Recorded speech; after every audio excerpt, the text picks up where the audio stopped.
बंदी छोड़ सतगुरु रामपाल जी परमेश्वर जी की जय हो। सत्साई भाई और बहनों, दया परमपिता परमेश्वर जी की, सारी सृष्टि के सर्जनहार सतगुरु रामपाल जी भगवान की, जिनके विशेष आशीर्वाद से, शुभ आशीर्वाद से आप और हम सभी सत्सेवक भाई बहन साध संगति से जुड़कर अपनी आत्मा के कल्याण हेतु गुरुदेव भगवान के अमर तत्व ज्ञान को आधार बनाकर हर प्रकार से मर्यादाओं में रहते हुए, संघर्ष करते हुए निरंतर भक्ति मार्ग पर आगे की ओर ही बढ़ रही हैं। भाई और बहनों, इस कलयुग की बिचली पीढ़ी में, इस घोर कलयुग में जहां चारों तरफ राग, द्वेष, ईर्ष्या, मान बढ़ाई, मनमुटाव, हिंसा, इन सभी बकवादों का जोर है, दबाव है, प्रेशर है, और उसके बावजूद हजारों की संख्या में हंस आत्माएं अपने गुरु को परमेश्वर मानकर, पूर्ण ब्रह्म परमात्मा मानकर, और ना सामाजिक दबाव का किसी प्रकार से कोई प्रेशर ले रहे हैं, ना किसी प्रकार की लोकलाज को मान रहे हैं, बस अपनी आत्मा का कल्याण देख रहे हैं और गुरुदेव भगवान की खुशी देख रहे हैं। क्योंकि गुरुदेव भगवान स्वयं कबीर परमेश्वर हैं और ये परमात्मा इस 21 ब्रह्मांड में, इस गंदे लोक में बिजनेस करने नहीं आते, कोई और काम धंधा करने नहीं आते। इनका केवल एक ही टारगेट होता है कि जितनी ज़्यादा हो सके और कम से कम समय में अपनी विशेष प्यारी आत्माओं तक ये संदेशा पहुंचा दूं, तत्व ज्ञान पहुंचा दूं, और हर प्रकार से उनको तैयार करके और सतलोक ले चलूं। और जो जो हंस आत्माएं अपने गुरुदेव को परमात्मा मानकर और उनके हृदय की बात को भली भांति समझकर, उनके सत्संग सुनकर और उनके वचन में रहते हुए अपने जीवन का एक ही लक्ष्य बना लेती हैं कि अब की बार 84 से पार, अब की बार 84 से पार, बस इसी बात से सतगुरु प्रसन्न होता है। तो उन आत्माओं का फिर गुरुदेव के अकाउंट में एक विशेष लेखा लिख दिया जाता है। क्योंकि भाई और बहनों, हम वापस सतलोक कब जाएंगे, कब हमारा वो समय आएगा, आप और हमें नहीं पता। लेकिन गुरुदेव भगवान अंतर्यामी, सबका लेखा जोखा रखने वाले, इन्होंने पहले ही लिखा हुआ है कि कब किस आत्मा की सजा पूरी होगी। क्योंकि हम यहां 21 ब्रह्मांड में सजा भोगने के लिए आए हुए हैं। सृष्टि रचना के माध्यम से हम सबको पता चल चुका है कि सतलोक में हमने क्या बहुत भयंकर गलती की थी। हम पतिव्रता पद से नीचे गिर गए थे। हम अपने परमपिता परमेश्वर को ना पहचान कर, ना जानकर, और इस काल के ऊपर, ज्योति निरंजन के ऊपर आस्था लगा बैठे थे। और ये हमें यहां बहला फुसलाकर, मीठा लोभ लालच देकर ले आया। और अब हम यहां किस प्रकार से दुखी हैं, महादुखी हैं, ये आप और हमसे बिल्कुल भी छुपा हुआ नहीं है। और अगर छुपा हुआ था काल प्रभाव से, तो गुरुदेव भगवान ने हमें सद्बुद्धि देकर, शास्त्रों से प्रमाण देकर, सत्संग कर करके उस बात से भली भांति रूबरू करवा दिया है। तो भाई और बहनों, गुरुदेव भगवान को पहले से पता है कि किस आत्मा की सजा पूरी हो चुकी है। और इस कलयुग की बिचली पीढ़ी में सतगुरु रामपाल जी भगवान के धरती पर सह शरीर रहते सहते केवल वही आत्माएं पार होंगी जिन आत्माओं की सजा काल लोक से पूरी हो चुकी है। क्योंकि हम यहाँ 21 ब्रह्मांड में जेल में हैं, जेल में, ये सतलोक की जेल है। और गुरुदेव ने बताया, सतलोक में यदि कोई आत्मा गलती करती है तो फिर उसको यहां जेल में सजा के लिए भेज दिया जाता है। और यहां हम चाहे ब्रह्मा विष्णु महेश बन जाएं, वो भी हम सजा भुगत रहे हैं बिना ज्ञान के। तो यदि कोई छोटा सा गांव का सरपंच बन जाए, वो भी अपने आप को बहुत ज्यादा खुशी मानता है, सुखी मानता है कि मेरे बराबर सुखी कोई नहीं है। लेकिन गुरुदेव का तत्व ज्ञान कहता है कि यदि हम यहां ब्रह्मा विष्णु महेश की भी पदवी प्राप्त कर लेते हैं, यहाँ के छोटे मोटे राजा महाराजा, प्रधानमंत्री, राष्ट्रपति तो छोड़ दीजिए, अगर हम ब्रह्मा विष्णु महेश की पदवी भी प्राप्त करते हैं तो वो भी हम सजा भोग रहे हैं, सजा। क्योंकि ब्रह्मा विष्णु महेश की पदवी प्राप्त करके हम कितनी बकवाद करेंगे, कितने अपने कर्म फोड़ेंगे, अपनी भक्ति को खर्च करेंगे। जो भक्ति हम मनुष्य जन्म प्राप्त करके इस पृथ्वी लोक पर करते हैं, उस भक्ति की शक्ति को हम ब्रह्मा विष्णु महेश बनकर बकवाद करके, राज्य भोग के, झूठा सुख भोग के काल का हम उसको बर्बाद करेंगे। और जब हमारे वो पुण्य समाप्त हो जाएंगे, जब ब्लेडर से हवा निकल जाएगी, गुब्बारे से हवा निकल जाएगी, फिर वो गुब्बारा झाड़ियों में जाके गिरता है, कांटे चुभते हैं, फटता है फिर वो। तो ब्रह्मा विष्णु महेश की पदवी प्राप्त करके, अपने पुण्य अक्षीण करके, फिर हम आत्माएं 84 लाख योनियों में लंबा चक्कर काटने के लिए चले जाते हैं। किसी को नरक में भेज दिया जाता है, किसी को पृथ्वी लोक पर मनुष्य जन्म दे दिया जाता है। तो भाई और बहनों, यहां तो ब्रह्मा विष्णु महेश की पदवी भी सजा है, सजा। लेकिन यह सजा हमें कब महसूस होगी? जब हम गुरुदेव की शरण में आएंगे, जब हमें ये तत्व ज्ञान सुनने को मिलेगा, और सुनने के बाद गुरुदेव के विशेष आशीर्वाद से जब हम इसको समझने लगेंगे। तो भाई और बहनों, ये वर्तमान कलयुग की बिचली पीढ़ी का समय है। परमेश्वर सतगुरु रामपाल जी भगवान स्वयं सतलोक के राजा, सतलोक के शहंशाह, एकमात्र कायनात के रचयिता 8 सितंबर 1951 से गांव धनाना, जिला सोनीपत, हरियाणा, भारतवर्ष की पावन भूमि पे प्रकट हैं। और हर बार ये परमात्मा अपने आध्यात्मिक ज्ञान के विशेष प्रचार प्रसार के लिए भारतवर्ष की भूमि को ही चुनता है। इसलिए परमात्मा ने इस भूमि की भी भूरी भूरी जो है वो प्रशंसा की है। परमेश्वर ने इसको धन्यवाद दिया है कि धन जननी धन भूमि, कि वो माता भी धन्य जिसने भगत को जन्म दिया, और वो धरनी यानी वो धरती भी धन्य जहां भगत का जन्म हुआ। इसीलिए भाई और बहनों, भारत देश हमेशा से जगत गुरु रहा है, पूरे विश्व को आध्यात्मिक ज्ञान देता है। क्योंकि ये भूमि गुरुदेव के आशीर्वाद से, क्योंकि परमात्मा सतयुग से ही यहां पर आना शुरू कर देते हैं, भिन्न भिन्न रूप धारण करके आत्माओं में भक्ति प्रवेश जो है वो करवा देते हैं। और उस भक्ति की शक्ति से यहां पर ऋषि मुनि बनते हैं, भगत आत्माएं बनती हैं, धर्म करती हैं, यज्ञ करती हैं, वेदों अनुसार साधना करती हैं, जिस कारण से काल अन्य देशों की तुलना में भारतवर्ष की संस्कृति को ज्यादा नहीं बिगाड़ पाता है। जिस प्रकार ये पश्चिमी देशों की संस्कृति, जहां पर लोग नंगे होकर घूमते हैं, ना कोई माता पिता की शर्म है, ना कोई व्यवहार उनका अच्छा है, केवल अपना स्वार्थ ही है। लेकिन परमात्मा भारतवर्ष की भूमि को जो है वो बचा के रखते हैं भक्ति की शक्ति से। इसलिए काल ज्यादा कुछ यहां बिगाड़ नहीं पाता है। और आने वाला जो विनाशकारी समय है, हम जिस युग परिवर्तन के दौर से गुजर रहे हैं, इस युग परिवर्तन के समय में वैसे घमासान तो मचेगा ही मचेगा, इसमें तो कोई दो राय नहीं है।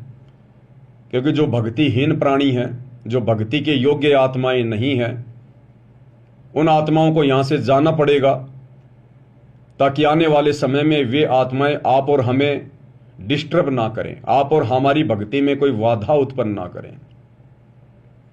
तो उन आत्माओं को तो यहां से किसी भी कारण से जाना पड़ेगा। तो 2028 युग परिवर्तन का समय गुरुदेव ने निश्चित किया हुआ है, पूर्व निर्धारित है, और बवंडर मचेगा। क्यों मचेगा? क्योंकि गुरुदेव भगवान ने कोशिश की सन 1993 से गांव गांव जाकर लोगों को समझाकर।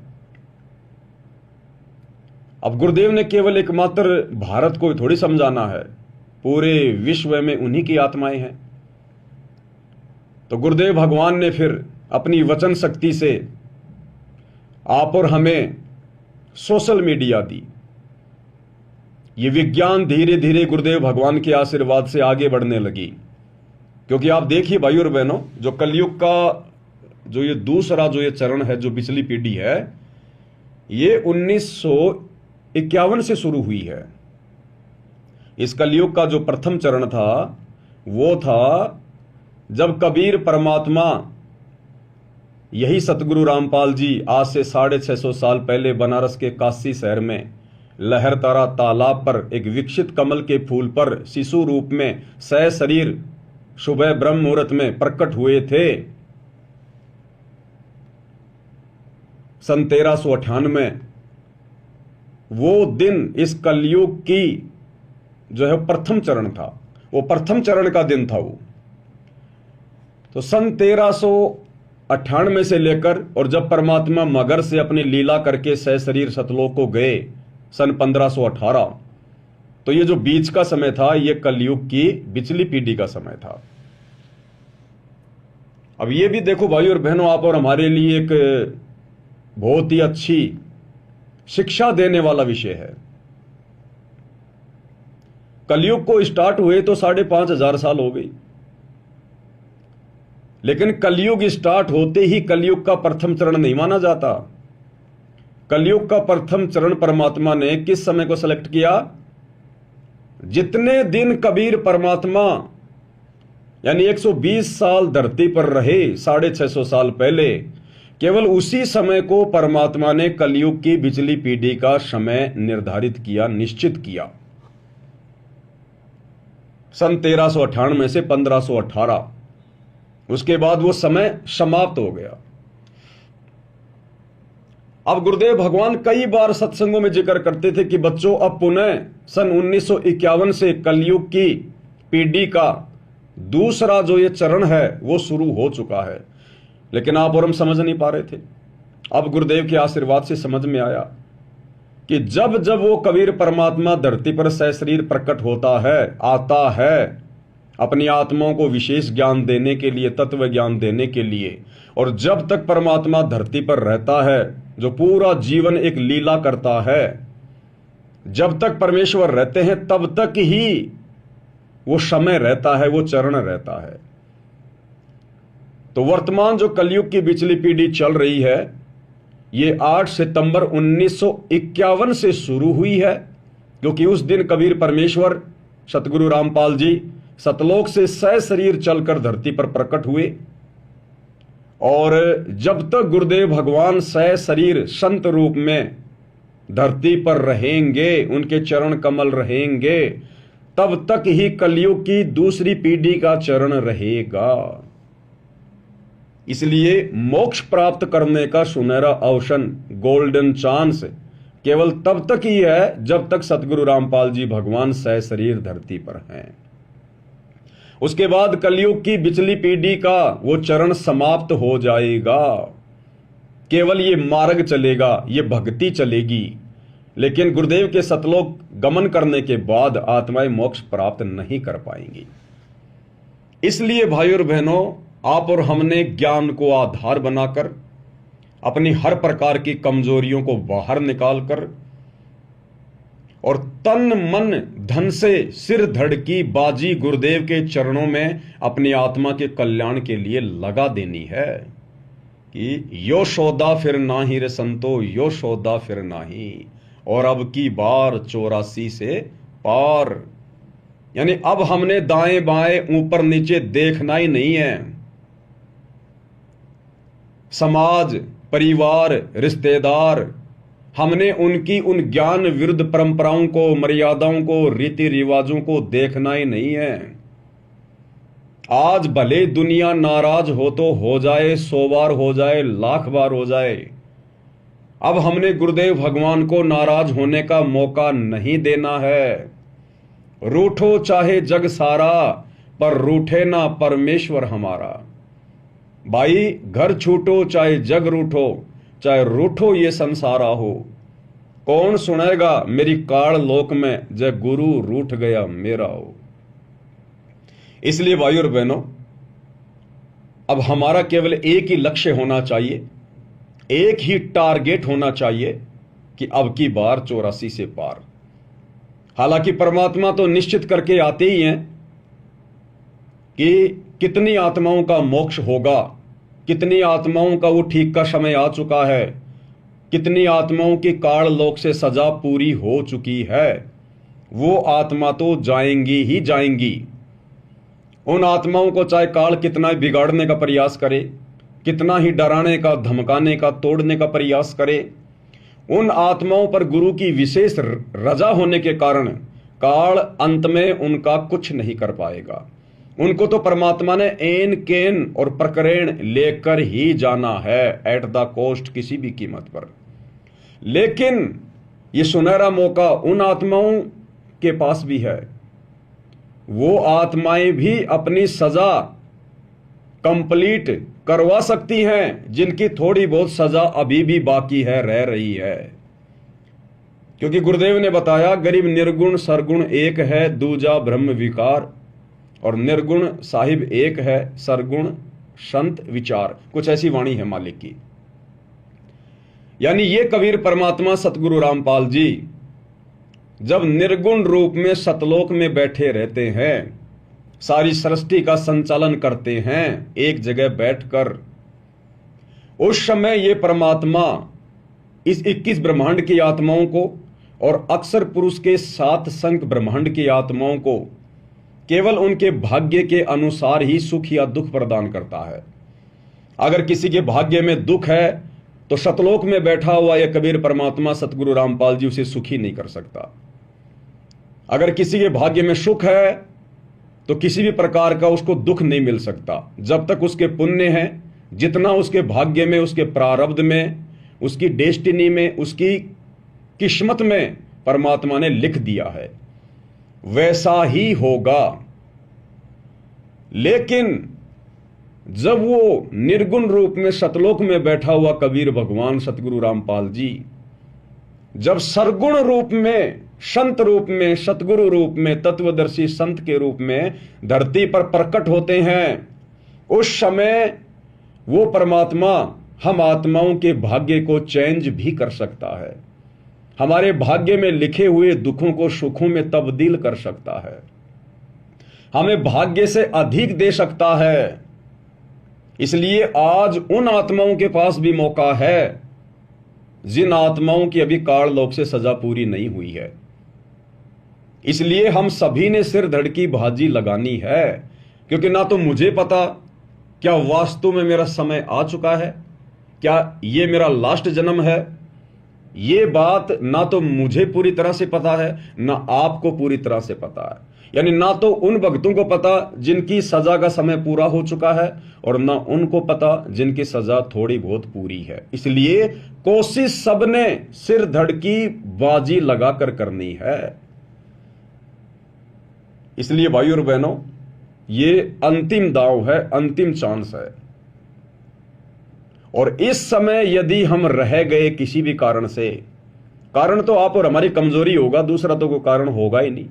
परमात्मा की तरफ से तो कोई कमजोरी रहेगी नहीं। अगर कमजोरी होगी इस कलयुग की पिछली पीढ़ी में सतगुरु की शरण में आने के बाद, तो केवल आप और हम आत्माओं की रहेगी।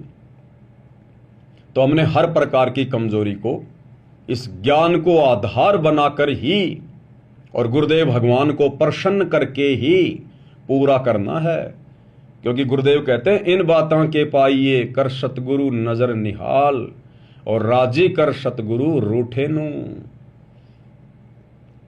हमने जिस सतगुरु को सतलोक में नाराज कर दिया था, कभी अनंत करोड़ युगों पहले, जब हमने काल के ऊपर आस्था प्रकट की थी, जब हम पतिव्रता धर्म से उस पद से नीचे गिर गए थे, तो उस समय हमने सतगुरु को नाराज किया था। आज वही सतगुरु कबीर साहेब सतगुरु रामपाल जी धरती पर आप और हमें लेने आए हैं। इसलिए आज हमने उनको प्रसन्न करना है, उस रूठे हुए सतगुरु को पुनः प्रसन्न करना है, राजी करना है, ताकि वे हमें अपने साथ अपने शब्द स्वरूपी विमान में बैठाकर वापस घर ले चलें। जिस घर जाने के लिए, जिस घर की प्राप्ति के लिए और आज से पहले आप और हम आत्माओं ने ही, जिनका सतयुग में भी जन्म हुआ, त्रेता में भी हुआ, द्वापर में भी हुआ, आप और हम आत्माओं ने ना जाने क्या क्या यत्न और प्रयत्न किए।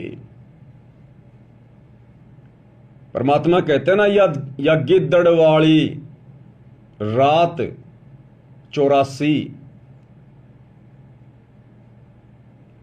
यानी एक गिद्दड़ होता है वो कुएं में गिर जाता है, झेरे कुएं में।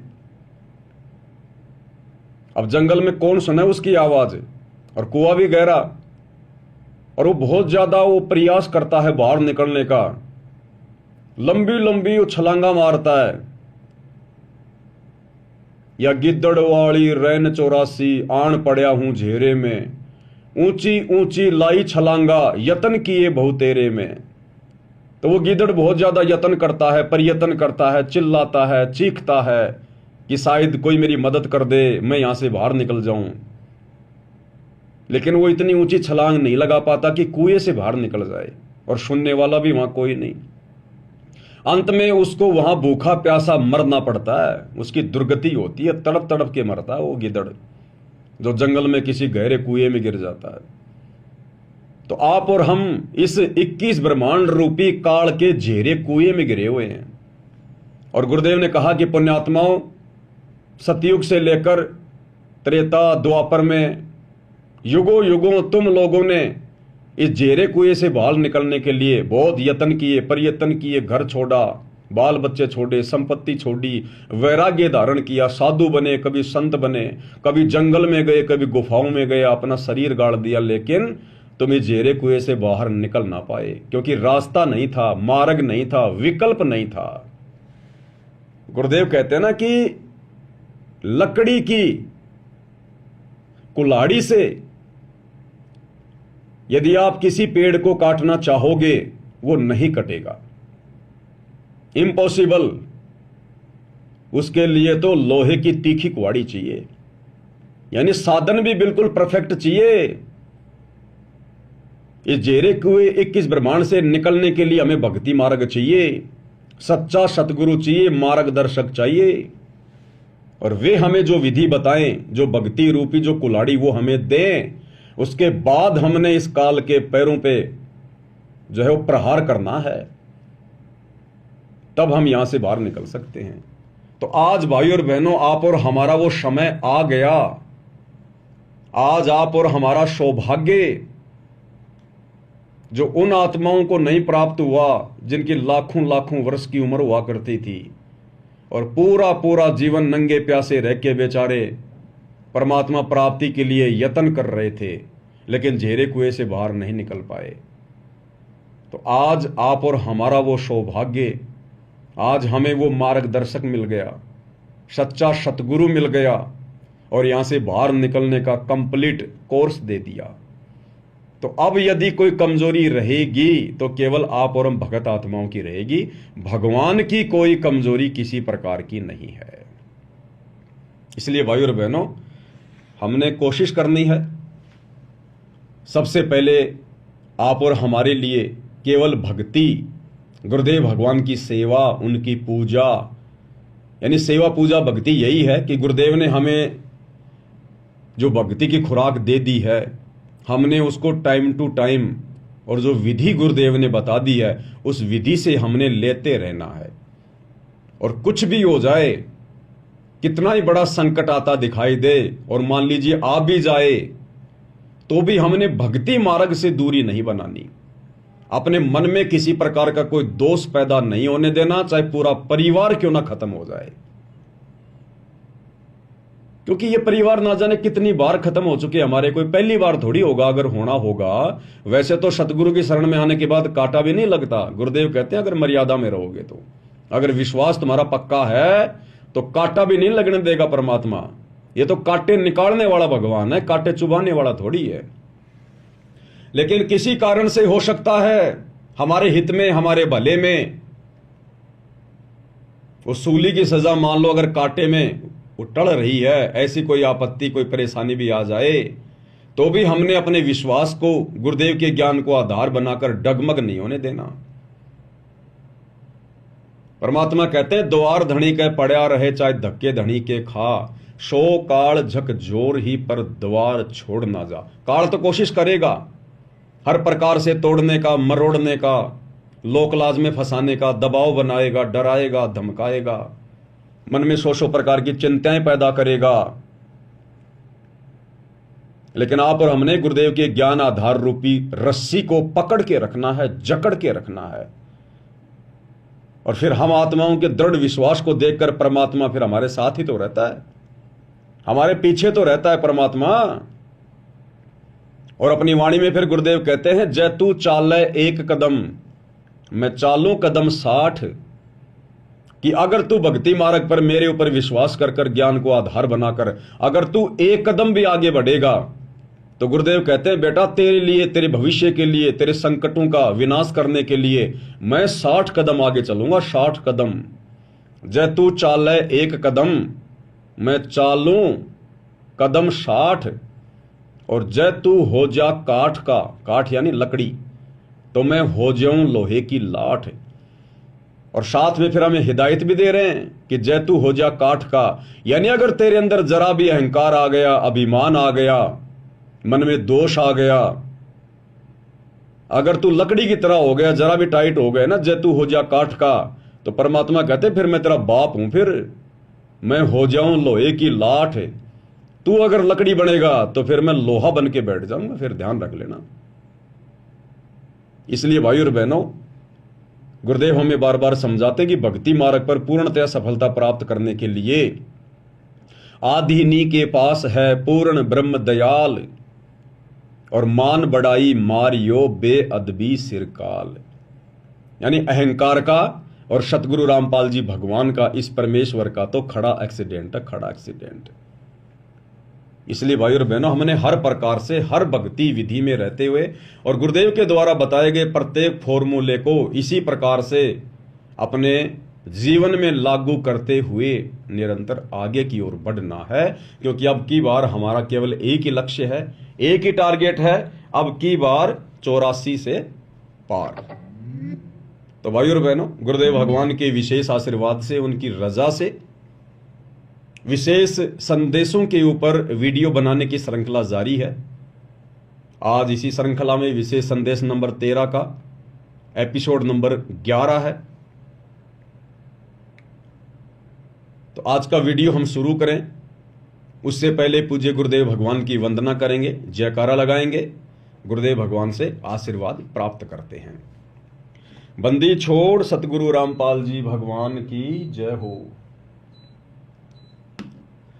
परमपिता परमात्मा, सारी सृष्टि के रचनहार, कुल मालिक, असंख्य ब्रह्मांडों के स्वामी, जगत गुरु, तीनों लोकों में प्रवेश करके सबका धारण पोषण करने वाले राजाधिराज, आत्माधार, नाथों के नाथ, देवों के देव महादेव, सर्वेश्वर महेश्वर मृत्युंजय, अजरो अमर आदि अनादि सनातनी प्रभु, जगत पिता जगदीश्वर, श्री श्री 1008 की उपाधि के वास्तविक अधिकारी, अकाल मूर्त शब्द स्वरूपी राम, वासुदेव, सर्वगतम ब्रह्म, परम पूज्य, प्रथम पूज्य, परम संत, परम पुरुष, परम धनी, परम दयालु, सत्य कबीर, हक्का कबीर, अल्लाहु कबीर, अल्लाहु अकबर, बाखबर, अल्लाह ताला, जगत के तारणहार, जगत के मुक्तिदाता, जगत के जगन्नाथ, हारे के सहारे, हिंदुओं के राम, मुसलमानों के अल्लाह, सिखों के वाहेगुरु, ईसाइयों के मसीह, दया के सागर दयानिधि, करुणा के सागर करुणानिधि, स्वयंभू परिभू, संकट मोचन, कष्ट हरण, मंगल करण, दुख भंजन,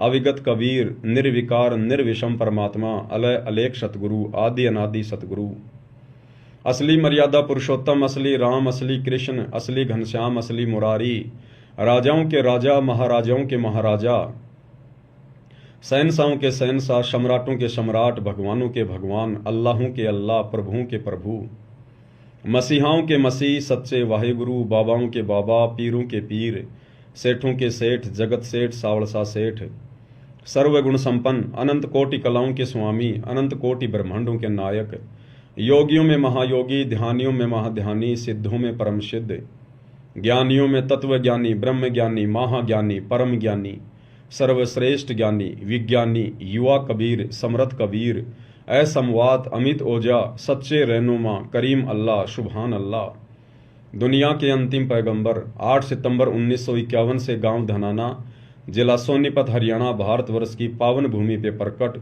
रियल कल्कि भगवान श्री नारायण साकार हरि, श्री बाबा साहेब नूर अनंत परमात्मा, सच्चे दरवेश, सच्चे बाखबर, संत शिरोमणि सतगुरु रामपाल जी परमेश्वर जी के चरण कमल में साध संगति से जुड़े हुए देश विदेश से आप और हम सभी सत्सेवक भाई बहनों का अनंत कोटि दंडवत प्रणाम।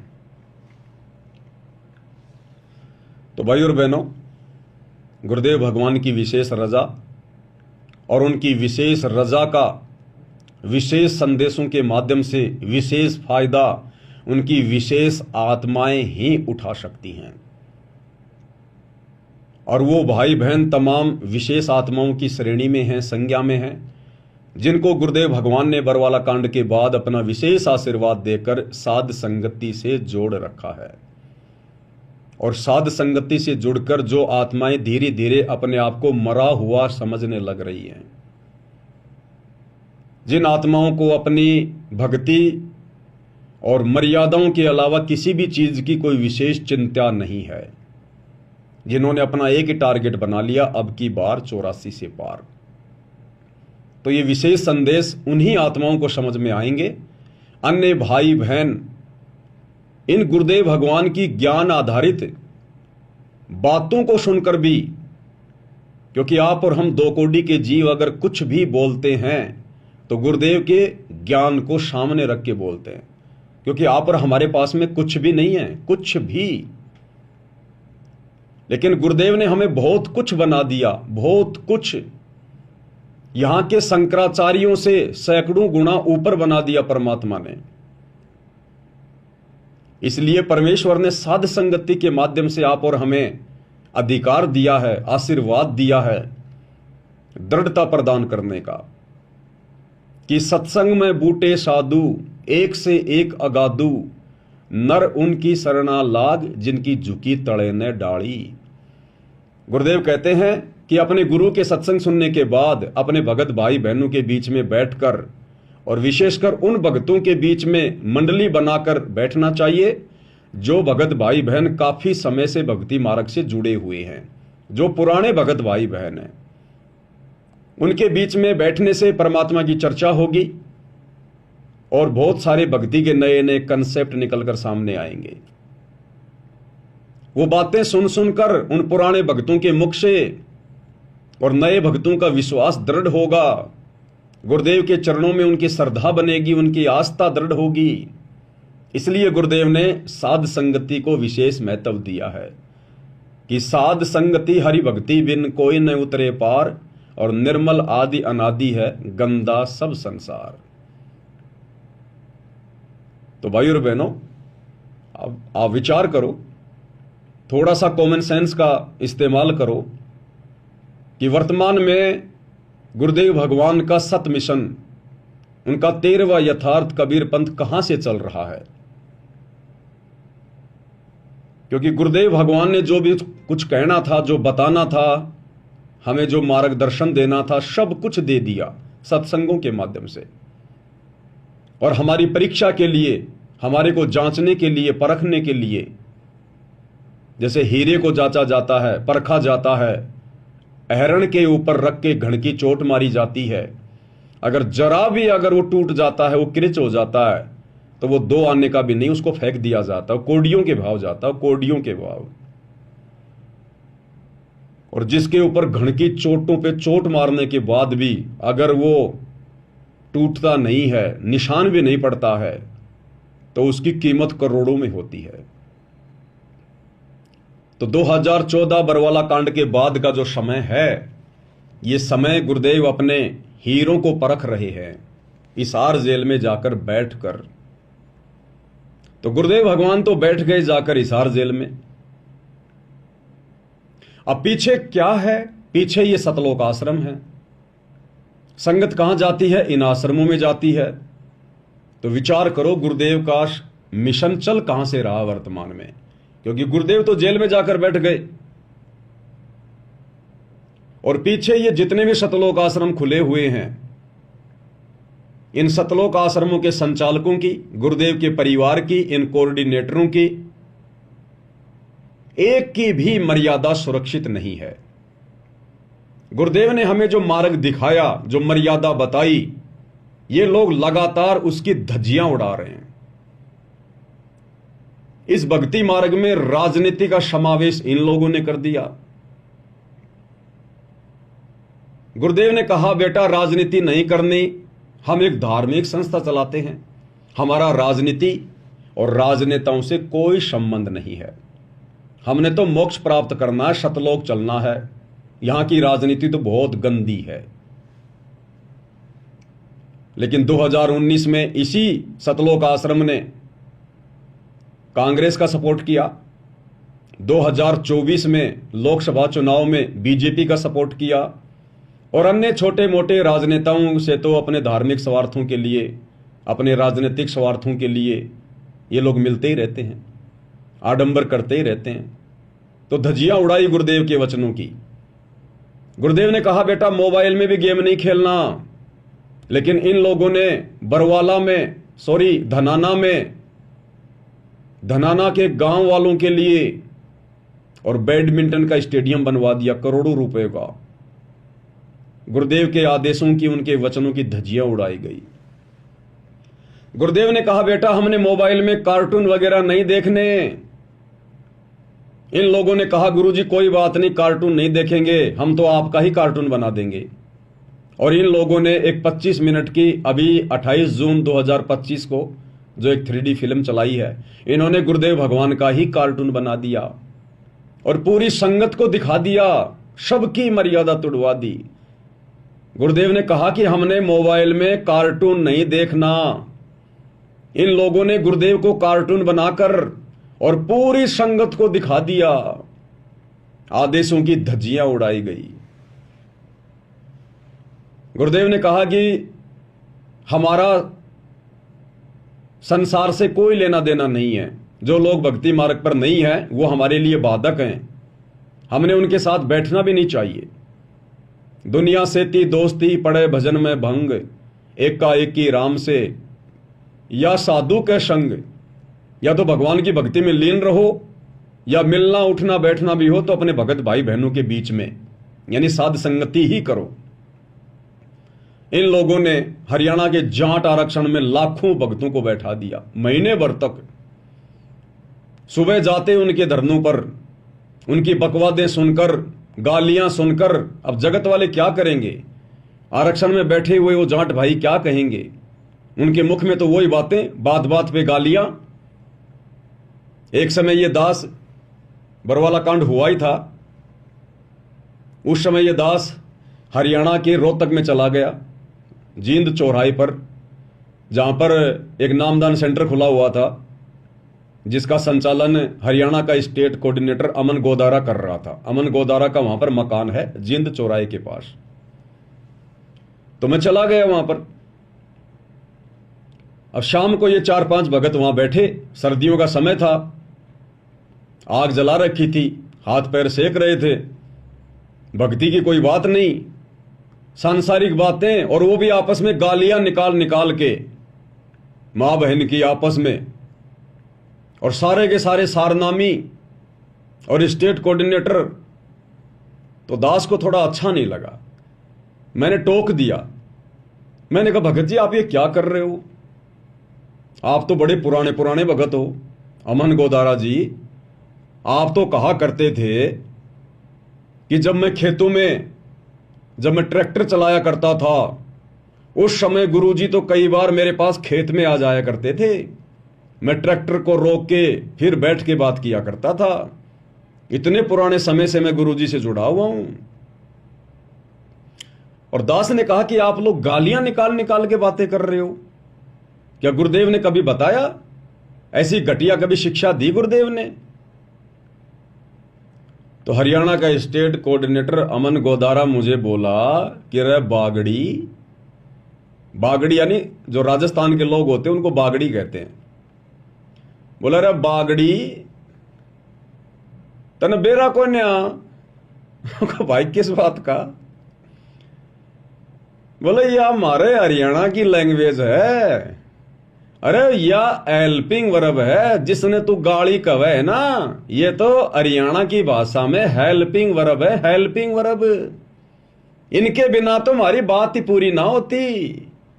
जब तक दो चार गाड़ियां ना निकाल लें तब तक तुम्हारा सेंटेंस पूरा नहीं होता। तो जिसने तू गाड़ियां कवे है ना, ये तो हमारी हरियाणा की भाषा में हेल्पिंग वर्ब है। तो दास ने कहा कि भगत जी, जगत वालों के लिए तो हेल्पिंग वर्ब हो सकती है, लेकिन तुम अब जगत वाले थोड़ी रहे हो, तुम तो भगत बन गए।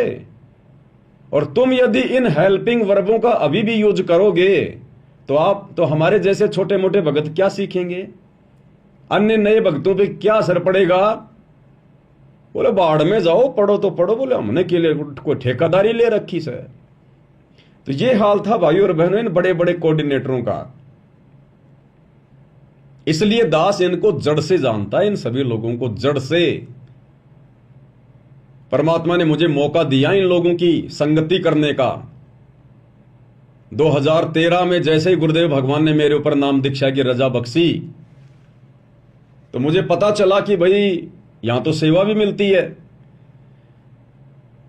तो मैं बाथरूम में चला गया। मैंने कहा भाई बाथरूम की सेवा लेंगे, सेवा करनी है फिर ढंग से करेंगे। तो बाथरूम वाले भाई बोले ऐसे बाथरूम की सेवा नहीं मिलती। बोले बाथरूम की सेवा और जूता घर की सेवा ये विशेष सेवा है, इस सेवा को करने से आधी नहीं आती है, और इस सेवा के लिए भाई गुरुदेव से प्रार्थना करनी पड़ती है डायरेक्ट। तो मैंने कहा वो कैसे होगी। बोला शाम को गुरुजी दर्शन देंगे, उस समय जाना और गुरुजी से प्रार्थना कर लेना, अगर गुरुजी यस कर दें तो आ जाना, नाम लिखवा देना। मैंने कहा ठीक है भाई। दास शाम को लाइन में लग गया। वैसे गया था दास, समागम में नहीं गया था, आड़े दिन गया था। उस समय समागम नहीं था बरवाला में, और किसी भगत को नाम दीक्षा वगैरह लेनी थी, तो मैं फ्री था। तो मेरे को फोन किया गया, बोले भगत जी आप जाओगे क्या उनके साथ में। मैं तो तैयार हो गया तुरंत, मैं चलो भाई। तो वैसे गए थे। तो शाम को 4 साढ़े 4 बजे के बाद में अनाउंसमेंट हुआ कि जिन जिन भगत आत्माओं ने सतगुरुदेव जी के दर्शन करने हैं वो कृपया लाइन लगा लें। तो दास भी लाइन में लग गया दौड़ के। नंबर आया तो अब उस समय तो भाई और बहनों देखो हमारी भी बुद्धि इतनी काम कर रही थी, हम भी उस दाढ़ी मूंछ वाली फोटो को ही परमात्मा मान रहे थे।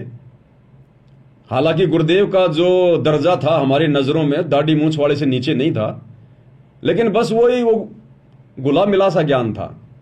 गुरुजी कहते ना तुम्हारी ऐ नहीं मिट रही, वो वाली बात थी। तो दास ने कहा पहले तो मालिक ने आशीर्वाद दे दिया, नीचे गर्दन जाके कर ली, आशीर्वाद मिल गया। फिर दास ने कहा कि गुरुजी, बोले हाँ भाई। मगर गुरुजी दास को बाथरूम की सेवा चाहिए। अब ये मेरा बोलना भी बिल्कुल बेकार था, क्योंकि गुरुदेव एक सत्संग में कहते हैं कि बहुत सारे भगत जो है बार बार कहते हैं गुरुजी सार नाम दे दो, गुरुजी सार नाम दे दो। तो गुरुजी ने कहा रे अभी तो तुमने बोलना भी ढंग से नहीं सीखा, अभी तो तुम लोगों ने बोलना भी ढंग से नहीं सीखा कि अपने गुरु के साथ में कैसे बातचीत की जाती है, और तुम बाट देख रहे हो सार नाम की। तो उसी प्रकार से दास ने कहा कि गुरुजी मुझे बाथरूम की सेवा चाहिए। अब ये हो गया एक प्रकार से आदेश हो जाता है ये कि मुझे बाथरूम की सेवा चाहिए। लेकिन भाई और बहनों उस समय ज्ञान नहीं था, बिल्कुल भी नए नए जुड़े थे, 2013 की बात है। अब 2-4-5 महीने में कहां से ज्ञान हो जाएगा। लेकिन मालिक तो अंतर्यामी है, जानी जान है, परमात्मा तो हमारे भाव देखता है। तो गुरुदेव ने कहा कि बेटा कहां से है। अब उस समय यह भी नहीं पता था कि भाई गुरुजी अंतर्यामी है। तो मैंने कहा गुरुजी मैं जयपुर से हूं। तो बोले जा बेटा ले बाथरूम की सेवा जा। अब मैं तो करके दंडवत प्रणाम और सीधा गया बाथरूम में। वहां पर एक वेद प्रकाश भगत जी थे, पलवल के, हरियाणा के। तो उनके पास गया, मुझको भगत जी गुरुजी ने आशीर्वाद दे दिया। तो बोला ठीक है, बोलो लिख ले नाम। मेरा नाम लिख दिया गया। अब बाथरूम वालों की सेवा होती थी समागम के समय, यानी 3 दिन का गुरुदेव सत्संग किया करते थे। तो सत्संग के समय जब सारे भगत आत्मा पंडाल में बैठी रहती थी, सुबह 11 बजे से 1 बजे तक, उस समय बाथरूमों में भीड़ नहीं होती थी, क्योंकि सब लोग बैठ के सत्संग सुन रहे होते थे। कुछ एक मेरे जैसे निकम्मे होते थे जो सत्संग के समय भी बाथरूम में आते जाते रहते थे। अब ठीक है, किसी को कोई विशेष प्रॉब्लम है, पेट खराब है या कोई वैसे कोई दिक्कत है, वो तो चलो सत्संग में उठ के गुरुदेव को प्रणाम करके आ सकता है, लेकिन वहां तो लाइन लगी रहती थी बरवाड़ा में। और कई बार तो गुरुदेव भगवान ने बीच में रोकना पड़ता था उनको सत्संग में, दुखी होके कि रे तुम मुश्किल से थोड़ा बहुत समय निकाल के आते हो और ये 2-3 घंटे का सत्संग भी तुम बैठ के नहीं सुन सकते। और गुरुदेव कहते थे कि सत्संग में आके बात चलावे और उस अपराधी आत्मा को फिर 3 लोक नहीं ठोर। यानी भगवान सामने बैठ के सत्संग कर रहा है और हम इधर उधर भाग रहे हैं, यानी हम भगवान की हम कोई परवाह नहीं कर रहे, हमें डर नहीं है, हमें भय नहीं है। एक मुख्यमंत्री यदि मीटिंग ले रहा हो तो मुख्यमंत्री की इजाजत के बिना दूसरे व्यक्ति बाथरूम करने भी नहीं जाते कि कहीं मुख्यमंत्री जी नाराज ना हो जाए। और यहां तो सामने भगवान बैठे, लेकिन उस समय भाई और बहनों सब गुरु को मानुष ही मान रहे थे, हम भी उसी श्रेणी में थे। तो उस समय हम लोग बाथरूम को साफ किया करते थे, बाथरूमों की सेवा किया करते थे। तो उस समय ये सारे के सारे चौधरी लोग, ये कोऑर्डिनेटर वगैरह, ये बड़े बड़े ये परम भगत जो आज राजनीतियां कर रहे हैं, ये सारे के सारे उस समय बाथरूम में आ जाया करते थे। सत्संग तो बेचारी आम संगत सुना करती थी, चौधरी थोड़ी सुनते हैं सत्संग। तो वहां जाते थे सारे, तो घंटा आध घंटा तो बाथरूम की सफाई करवाया करते थे और उसके बाद में फिर बाथरूम वाले उस कमरे में बैठ जाया करते थे कोने में। और उधर तो सत्संग चल रहा है मालिक का, छोटा सा स्पीकर वहां भी लगा होता था, उसकी तो आवाज कर देते थे कम और खुद फिर आपस में अपने गर्भिद की बातें किया करते थे, राजनीति की बातें किया करते थे ठाके लगा लगा के। अब मैं भी ज्यादा उनकी राजनीति को नहीं समझ पाया करता था, कभी कभी सत्संग में ध्यान दे लिया, कभी कभी उनकी बातें सुन ली। तो इस प्रकार से मामला चलता रहता था। तो उस समय भाई और बहनों इन सब से मेरे संपर्क हो गए। हमारे घर पर उस समय गाय थी, गाय। तो ये कहा करते थे, बागड़ी राजस्थान में घी अच्छा मिलता है, घी का बंदोबस्त है क्या? मेरे को मिल जाएगा, हमारे तो खुद का गाय है। तो कभी तो मेरे से 1 किलो मंगवाते, कभी 2 किलो मंगवाते और पैसे मेरे को दे दिया करते थे। तो कभी तो हरियाणा का स्टेट कोऑर्डिनेटर मेरे से घी मंगाता था, फिर उसको पता चलता कि कहां से मंगवा रहा है, अरे वो बागड़ी ले आवे, बागड़ी वो पवन। फिर यो राष्ट्रीय समाज सेवा समिति का अध्यक्ष रामकुमार ढाका आया, अरे बोलो बागड़ी मन को ने लाके दे, मगवा तेरे से क्या दुश्मनी है, फिर उसको लाके दिया। ऐसे कईयों को मैं वहां घी ला के दिया करता था। तो इनसे मेरी अच्छी खासी जान पहचान सी हो गई थी। तो इनके आचार विचार व्यवहार का भाई और बहनों कितना ये गुरु जी को मानते थे, पहचानते थे, क्योंकि हम तो चलो नए थे उस समय, साल भर भी नहीं हुई थी, लेकिन ये लोग तो 10-10 साल से, 15-15 साल से जुड़े हुए थे। तो आज इनका वो आचरण, वो रवैया, कितना इन्होंने गुरु जी को जाना पहचाना, आज भली बात समझ में आ रहा है आज, कि आज भी ये लोग गुरु जी को मानुष ही मान रहे हैं। तो गुरुदेव के जेल जाने के बाद इन्होंने उनके हर प्रकार के नियमों की, मर्यादाओं की धज्जियां उड़ा रखी है, धज्जियां। इसलिए भाई और बहनों, दास ने उसको समझाया कि भगत जी, आम जगत वाला तो गालियां निकाल सकता है बातचीत में, लेकिन भगतों ने नहीं निकालनी चाहिए। बोले ना भाई ना, जब तक गाली ना निकाले हमारी बात ही पूरी नहीं होती। तो इस प्रकार से भाई और बहनों, दास पहले इनकी कुसंगति का शिकार था और शायद परमात्मा ने इसीलिए दास को इनके नजदीक जाने का मौका दिया, ताकि आगे चलकर परमात्मा ने बरवाला कांड के बाद में दास को निमित्त बनाना था, निमित्त साध संगतियों के लिए। और इनके आचरण से परमात्मा ने मुझे पहले ही परिचित करवा रखा था। और उसके बाद जब ये सरेआम गलतियां करने लग गए गुरुदेव की गैर हाजिरी में, तो फिर तो विश्वास दृढ़ हो गया कि ये तो वास्तव में बकवादी आदमी है, ये तो काल की आत्माएं हैं, ये सतगुरु के अंश नहीं है, खाली दिखावे के भगत हैं, दिखावे के भगत हैं। और आज देख लो इनका मनमाना आचरण आज सबके सामने, सबके सामने। तो भाइयों और बहनों, ये जो विशेष संदेश हैं, ये केवल परमात्मा अपनी विशेष आत्माओं के लिए हिसार जेल से भेज रहे हैं, उनको दृढ़ करने के लिए। अन्यथा ये विशेष संदेश इन आश्रम वालों के बिल्कुल भी पल्ले नहीं पड़े। इनके अंदर गुरुदेव भगवान ने जो संकेत वगैरह जो छुपा रखे हैं, जो गूढ़ बातें छुपा रखी हैं, जिसको सुन सुनकर आप और हमारा विश्वास आसमान में जा रहा है, और इनको पता भी नहीं है कि इनके अंदर क्या अमृत छुपा हुआ है। आज इन विशेष संदेशों के ऊपर निष्कर्ष केवल आप और हम सत्सेवक भाई बहनें निकाल पा रहे हैं। इनकी तो वही दिनचर्या है जो इन जगत वालों की है। जैसे परमात्मा कहते हैं ना कि कोयल की आवाज सुनकर कोयल के बच्चे तो कान खड़े कर लेते हैं, और जो कौवे वाले हैं उनके असर भी नहीं होता। तो अपनी माता के ये विशेष संदेश सुनकर सतगुरु रामपाल जी भगवान के, क्योंकि ये अपनी माँ है, ये सारे जगत की अम्मा है, असल में यही तो जगदम्बा है। हम जगदम्बा सुन के और दुर्गा जी का ध्यान कर लेते हैं। नहीं,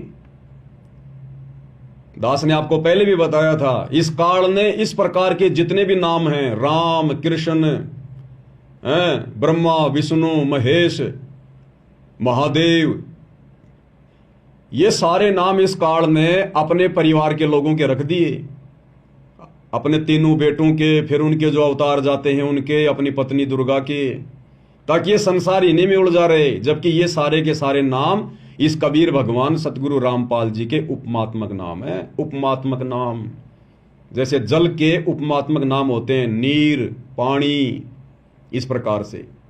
तो ये जगदम्बा जो नाम है, ये कबीर भगवान सतगुरु रामपाल जी की उपमात्मक उस पदवी का नाम है। हमें गुरुदेव भगवान मंगलाचरण में बताते हैं, सुनाते हैं कि जगदम्बा जगदीशम और मंगल रूप मुरारी, तन मन अर्पूं शीसम भक्ति मुक्ति भंडारी। जगदम्बा जगदीशम, जगदम्बा जगत प्लस अम्मा।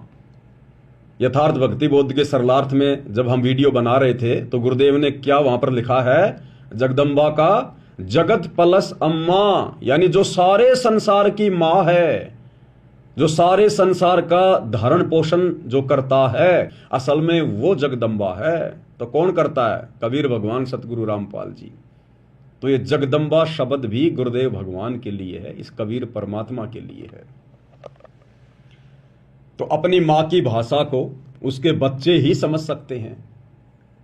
तो इन विशेष संदेशों को केवल उनकी विशेष आत्माएं, सत्सेवक भाई बहन ही समझ रहे हैं, अपने जीवन में लागू भी कर रहे हैं, अमल भी कर रहे हैं। तभी तो हमारा विश्वास बढ़ता जा रहा है, हमें आज इतनी दृढ़ता प्राप्त है।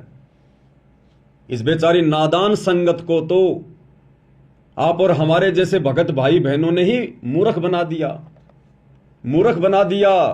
गुरुदेव की आड़ में मर्यादाएं तोड़वा दी, राजनीतियां करवा दी, और आप और हम आत्माओं को ये काल भी नहीं मूर्ख बना पा रहा, ये काल भी डगमग नहीं कर पा रहा। कितनी कोशिशें की इसने, साध संगतियों को बिगाड़ने की, तोड़ने की, गंदगी फैलाने की, लेकिन इसकी पार नहीं बसाई। हर बार जितनी भी कोशिश इसने आश्रम वालों के माध्यम से की, उतनी बार परमात्मा ने साध संगतियों को आगे बढ़ाया। दास जेल गया, एक बार तो लगा कि साध संगतियां भाई खत्म हो गई, लेकिन जैसे ही 2-2.5 महीने बाद वापस आया, आज देखो ऐसा लगता है पहले तो साध संगतियां कुछ भी नहीं थी, जो पिछले 2 साल में परमात्मा ने दया करी है। 2 साल में गुरुदेव भगवान ने अपनी सभी पुस्तकों के ऊपर वीडियो बनवा दिए, साध संगति की ओर ना जाने कितने वीडियो बनवा दिए, विशेष संदेशों के ऊपर वीडियो बन रहे हैं। तो ये परमेश्वर का मिशन है, ये सत्य मिशन है। तो इसलिए आप और हम भगत भाई बहनों ने विचार करना चाहिए कि गुरुदेव का असल में मिशन चल कहां से रहा है। क्योंकि गुरुदेव तो जाकर जेल में बैठ गए, इधर ये आश्रम वाले गुरुदेव के मिशन को ये पाताल में लेके जा रहे हैं। यानी मिशन को आगे बढ़ाना वो होता है जब आप अपने गुरुदेव भगवान के मार्ग को, उनकी भक्ति को आप आगे बढ़ाएं, आप खुद भी भक्ति पर दृढ़ हों और अपने अन्य भगत भाई बहनों को भी दृढ़ता प्रदान करें। भाई बहनों का विश्वास गुरुदेव में बढ़ता ही चला जाए, ये होता है मिशन को आगे बढ़ाना। और इन लोगों ने तो गुरुदेव की सारी मर्यादाओं की धज्जियां उड़ा दी। तो गुरुदेव तो बैठे हिसार जेल में, और लोग जो अनजाने में समझ रहे हैं कि इन सतलोक आश्रमों से मिशन आगे बढ़ रहा है, इन्होंने तो रॉकेट का मुंह नीचे कर रखा है, जमीन की तरफ कर रखा है। अरे इस प्रकार से मिशन थोड़ी आगे बढ़ेगा गुरुदेव का, राजनीतियों के सहारे, जगत वालों के सहारे। दोगलेबाजी के सहारे स्टेडियम तुमने बनवा दिए, राजनीतियां तुमने करवा दी, भक्तों से आन उपासना तुमने करवा दी, नकली कबीरपंथियों की जयंतियों में सिरसा में और परशुराम की जयंती में भेजकर आन उपासना तुम लोगों ने करवा दी, जो कि सबसे बड़ा अपराध है। अयोध्या में जाकर राम पुजारियों के लिए भंडारा लगा के आन उपासना में सहयोग तुम लोगों ने करवा दिया। जगत वालों के साथ हरियाणा के जाट आरक्षण में तुम लोगों ने भक्तों को बैठा दिया। गुरुदेव कहते हैं सुपात्र को दान करना चाहिए, सुपात्र केवल गुरु है। तुम लोगों ने भक्तों का ज्योति पाठ का दान उन जाट आरक्षण में उन कुपात्रों को दे दिया करोड़ों में। गुरुदेव कहते हैं भक्तों ने भक्तों की संगति करनी चाहिए। तुमने भक्तों को राजस्थान के गैंगस्टर आनंदपाल सिंह की सीबीआई जांच के समर्थन में बैठा दिया, 5 लाख रुपया उनको चंदे के रूप में दे दिया। कभी तुम विश्व हिंदू परिषद और बजरंग दल वालों के साथ मिलकर मुसलमानों का विरोध करते हो। गुरुदेव कहते हैं कि सब हमारे भाई बहन हैं। तो तुम गुरुदेव के मिशन को आगे बढ़ा रहे हो या पाताल में लेके जा रहे हो? तो गुरुदेव बैठे हैं जेल में, आश्रम वाले मिशन को पाताल में लेके जा रहे हैं। तो कहीं न कहीं से तो मिशन भी चल रहा होगा गुरुदेव का, या मिशन को गुरुदेव ने पोज कर दिया। तो ये मिशन गुरुदेव ने चला रखा है, ये मिशन बंद नहीं हो सकता जो समय गुरुदेव ने निर्धारित कर दिया। तो साध संगति है गुरुदेव का असली मिशन। यह है यथार्थ 13वां कबीर पंथ, जहां आत्माओं को दृढ़ किया जा रहा है, संसार से उल्टा हटाया जा रहा है। भक्तों की रग रग में, रोम रोम में गुरुदेव को परमात्मा के रूप में बैठाया जा रहा है। भक्तों का ध्यान, उनकी सुरती सतलोक में लगाई जा रही है। यह है गुरुदेव का मिशन। काड़लोक से आत्माओं को बाहर निकालने का मिशन यह है। तो यहां दया कर रखी है गुरुदेव भगवान ने। तो भाइयों और बहनों, अब आप और हम भी इतने नादान, इतने अनजान ना रहें।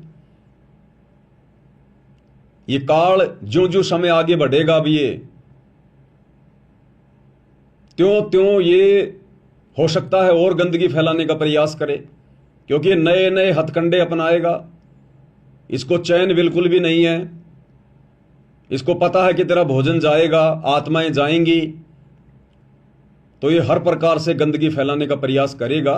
लेकिन गुरुदेव के आशीर्वाद से अब साध संगति से जुड़ी हुई 90% आत्माएं बिल्कुल दृढ़ हो चुकी हैं। 5-10% तो खैर नए भगत भाई बहनें जुड़ते रहते हैं, इतना जल्दी समझ में नहीं आता है। लेकिन 90% आत्माएं जो लगभग 4-5 साल से साध संगति से जुड़ी हुई हैं, वो बिल्कुल दृढ़ भगत हैं, दृढ़। उनको तोड़ना तो बहुत दूर की बात है, उनको हिलाना भी मुश्किल है, हिलाना भी। लेकिन इसका मतलब ये नहीं कि हम बेखबर हो जाएं। भैया जंग लोहे में भी लग जाती है, चाहे लोहे की कोई गाडर पड़ी है, जंग उसमें भी लग जाती है अगर साफ सफाई नहीं रखी तो हम चाहे कितने दृढ़ हैं, कितना ज्ञान समझ में आ रहा है, अपनी मर्यादाओं के लिए हमने चौकस रहना पड़ेगा, चौकस। ना जाने कब कहां किस बात को लेकर ये काल अपना गेम खेल जाए। तो हर प्रकार से गुरुदेव भगवान के तत्व ज्ञान रूपी अस्त्र शस्त्र हमने सुसज्जित करके रखने। वज्रवान की बोऊं बाड़ी और सतगुरु संत जीत है राड़ी। गुरुदेव का तत्व ज्ञान हमारे लिए ये वज्रवान है, हथियार है। ये लड़ाई हमने ज्ञान आधार से लड़नी है, मर्यादाओं में रहते हुए। तो भाई और बहनों, विशेष संदेश के ऊपर हम आगे बढ़ते हैं पूज्य गुरुदेव जी के आशीर्वाद से। और पिछली बार एपिसोड नंबर 10 में गुरुदेव ने हमें द्रौपदी की कथा का आंशिक जिक्र किया कि किस प्रकार से द्रौपदी ने सुपात्र को दान किया। कुपात्र को दिया हुआ दान फलित नहीं होता है, सुपात्र को दान किया। कबीर परमेश्वर सतगुरु रामपाल जी अंधे महात्मा का रूप बनाकर अपनी आत्मा के भविष्य को देखते हुए कि आगे चलकर इसके ऊपर ऐसा संकट आएगा,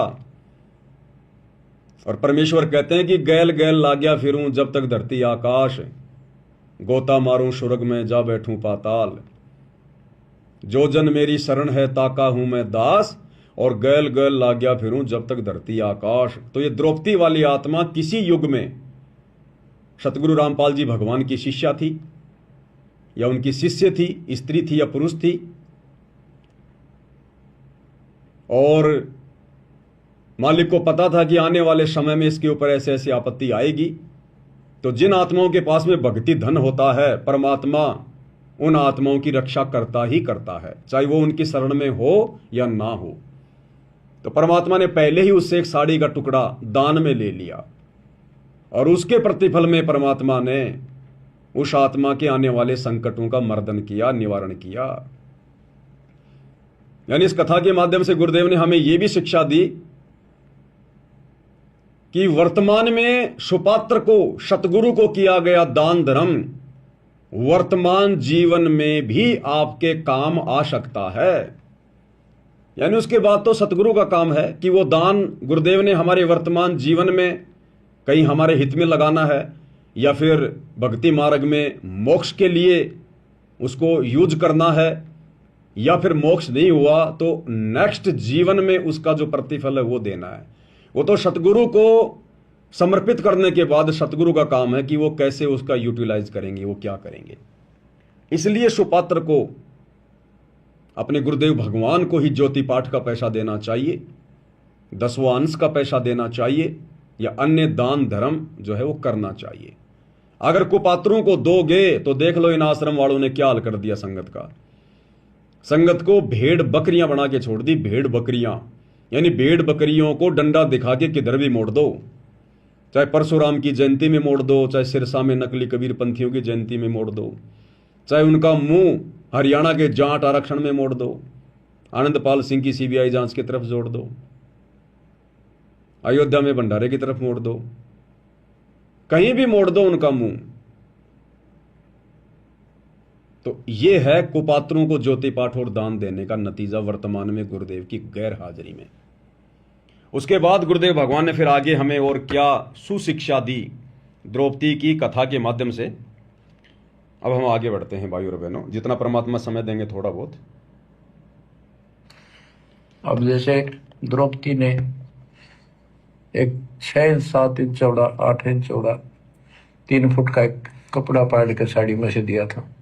उसने नीच सा दिया था, उसका बिना मेरा था मैं क्यों दे रही हूँ, कि इससे मुझे फल मिला है इसलिए दे रही हूँ। वो तो एक अपना धार्मिक और एक अपनी इंसानियत के नाते और साधु देख कर दान किया। जब धनी का काम पड़ा, जब उसको नंगा करने लगे, वहां था धनी का काम। कहते गरीब कल्पे कारण कौन है कर सेवा नहीं काम, और मन इच्छा फल देता जब बड़ा धनी से काम। वह धनी का काम था। खेचत खेचत खेच कसीसा सिर पर बैठे हैं जगदीशा, द्रौपदा के चीर बढ़ाए संख संख को पार निकले। द्रौपदा को दीने लीर जाके अनंत बढ़ाए चीर।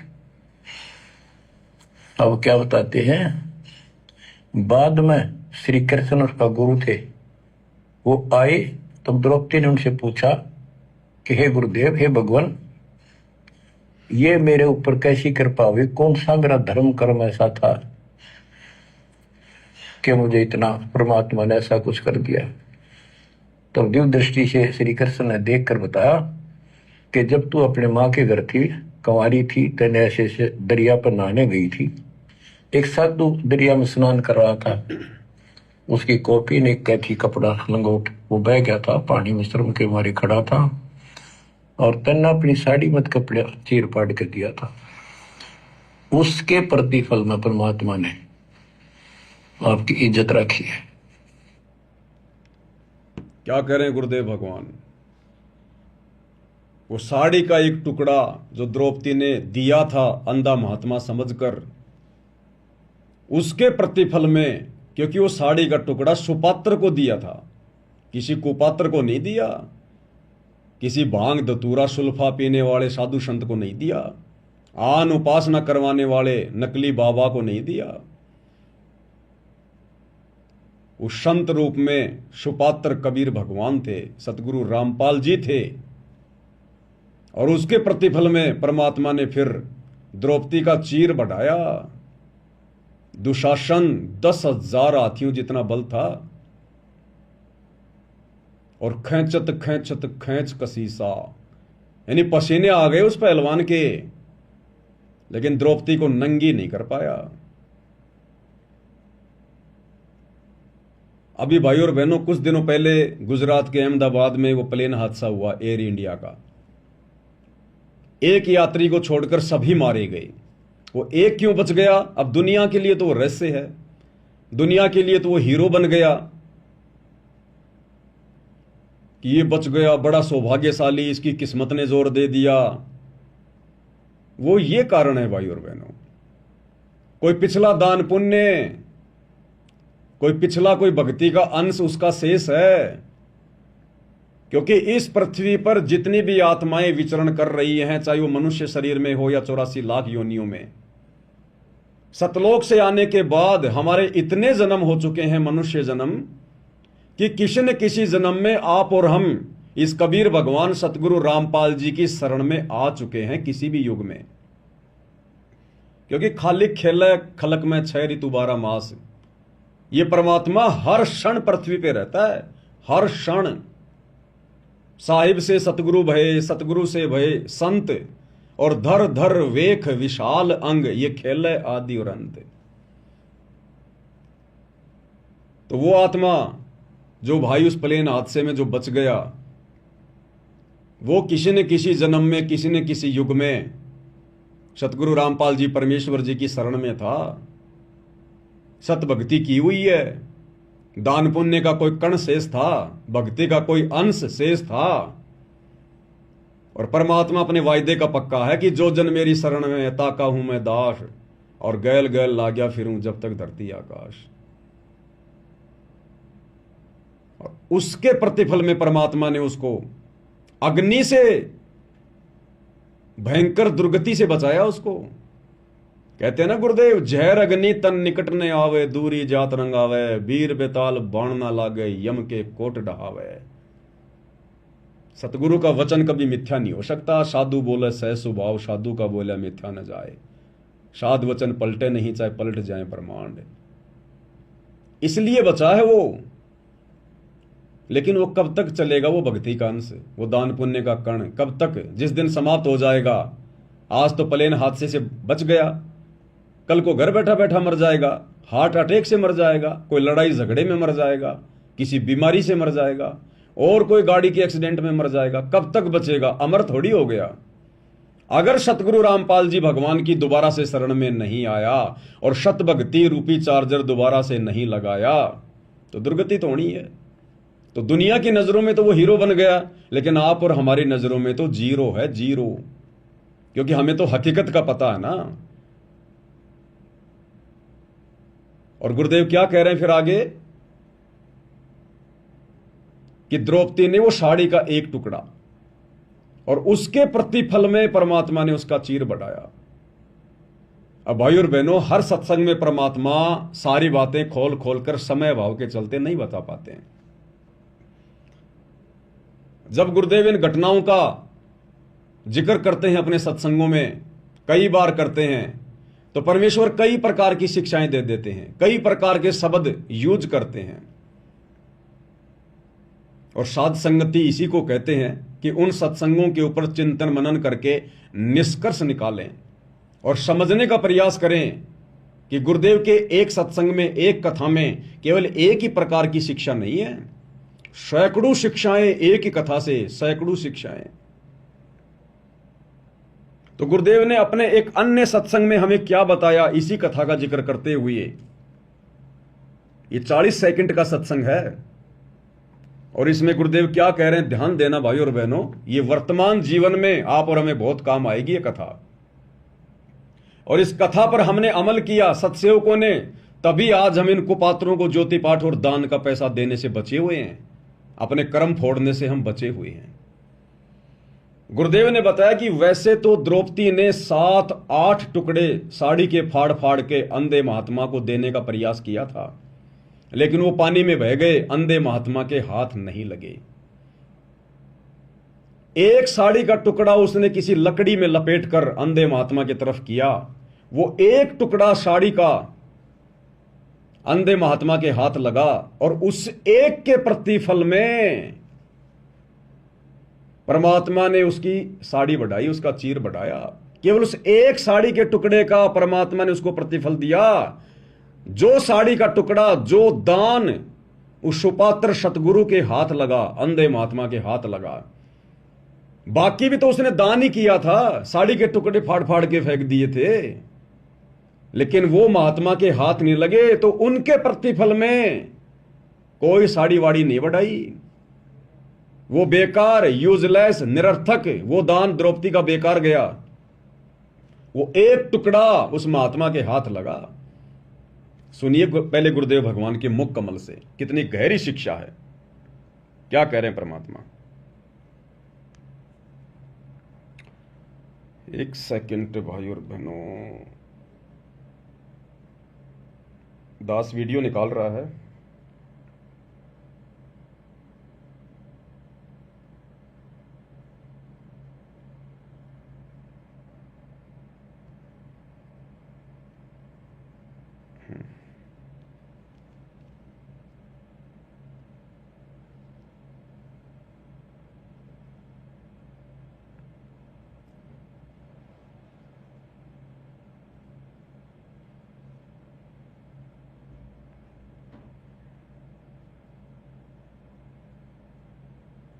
सुनिए क्या कह रहे हैं गुरुदेव भगवान। उसी जन्म में एक अंधे महात्मा को एक बिल्हातानी अर्थात 8-9 इंच का एक कपड़ा लंगोट टाइप, कोपीन टाइप बनाकर पाड़ के दिया था। यानी वैसे तो उसने लगभग सारी साड़ी पाड़ कर डाल दी थी नदी में। अंधा महात्मा था, हाथ नहीं लग गया, वह एक लकड़ी का लपेट कर उसके हाथ का लगा दिया। अर्थात उस इतने के कपड़े का, अर्थात उस गुरुदेव भगवान कह रहे हैं अर्थात उस इतने कपड़े का। वैसे तो सारी साड़ी फाड़ के दे दी थी उसने, लेकिन वो हाथ नहीं लगांदे महात्मा के। और गुरुदेव कह रहे हैं अर्थात केवल उस एक इतने कपड़े का। दोबारा सुनिए ध्यान से। इसका एक कपड़ा लंगोट टाइप, कोपीन टाइप बनाकर पाड़ के दिया था। यानी वैसे तो उसने लगभग सारी साड़ी पाड़ कर डाल दी थी नदी में। अंधा महात्मा था, हाथ नहीं लग गया, वह एक लकड़ी का लपेट कर उसके हाथ का लगा दिया। अर्थात उस इतने के कपड़े का दान का इसी जन्म में भी परमात्मा ने उसको लाभ दे दिया, क्योंकि वो सुपात्र को दान किया गया, क्योंकि वो सुपात्र को दान किया गया था। वो 7-8 साड़ी के टुकड़े ओढ़ फाड़ के दिए थे, लेकिन वो महात्मा के हाथ नहीं लगे। किया उसने दान ही था, अपनी तरफ से उसने फाड़ के डाले थे कि महात्मा के हाथ लग जाए, लेकिन नहीं लगे। ये कथाएं हैं भाई और बहनों, कथाएं। इनमें बहुत गहरी गहरी शिक्षाएं हैं। जिस प्रकार गीता और वेदों के श्लोक सांकेतिक हैं, कोड वर्ड में, गरीबदास जी की वाणियां कोड वर्ड में हैं, उसी प्रकार ये गुरुदेव के सत्संग, ये तो उनसे भी ज्यादा सांकेतिक हैं। अरे वेदों का ज्ञान किसने दिया? कबीर, परमेश्वर, सतगुरु रामपाल जी ने काल के अंतःकरण में ये वेद फीड किए। क्या आज तक कोई समझ पाया? उन्हीं के अलावा लाखों साल से वेद इसी धरती पर हैं। मनु जैसे, व्यास जैसे, पाराशर जैसे, वशिष्ठ जैसे, विश्वामित्र जैसे, मार्कंडे जैसे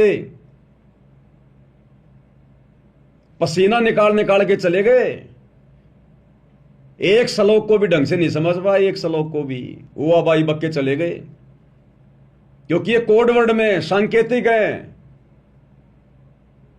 जिसने ये वेदों का ज्ञान दिया वही समझा सकता है। तो सोचिए, उस परमेश्वर ने जो वेदों का ज्ञान दिया, जब वो एक जीव नहीं समझ पा रहे, तो वही कबीर भगवान सतगुरु रामपाल जी जब धरती पर प्रकट होकर साक्षात अपने मुख कमल से तत्व ज्ञान युक्त सत्संग कहेंगे, तो वो कैसे इतने आसान होंगे भाई?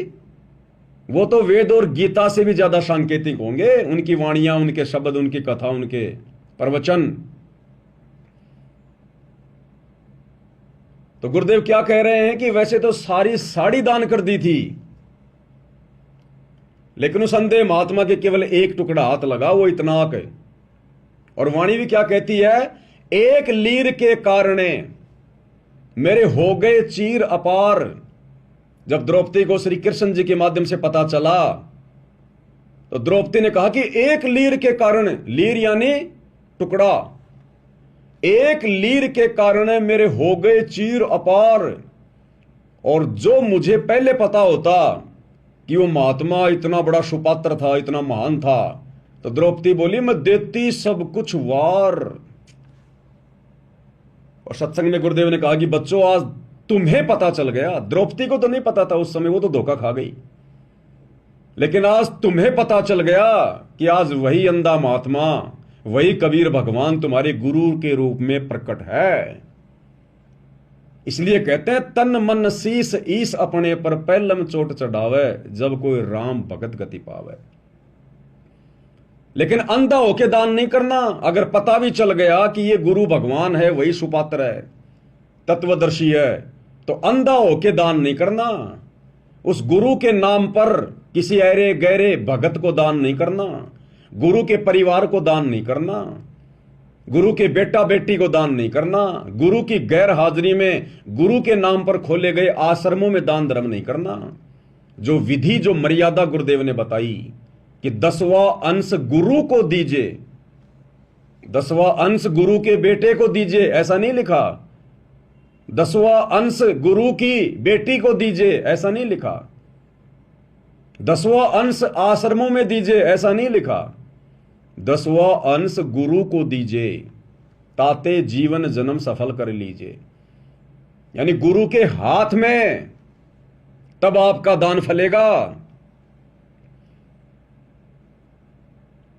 आज वर्तमान में कहां है हमारे गुरुदेव भगवान? हिसार जेल में। संगत दान कहां कर रही है आंख बंद करके? इन सतलोक आश्रमों में किनको कर रही है? कुपात्रों को।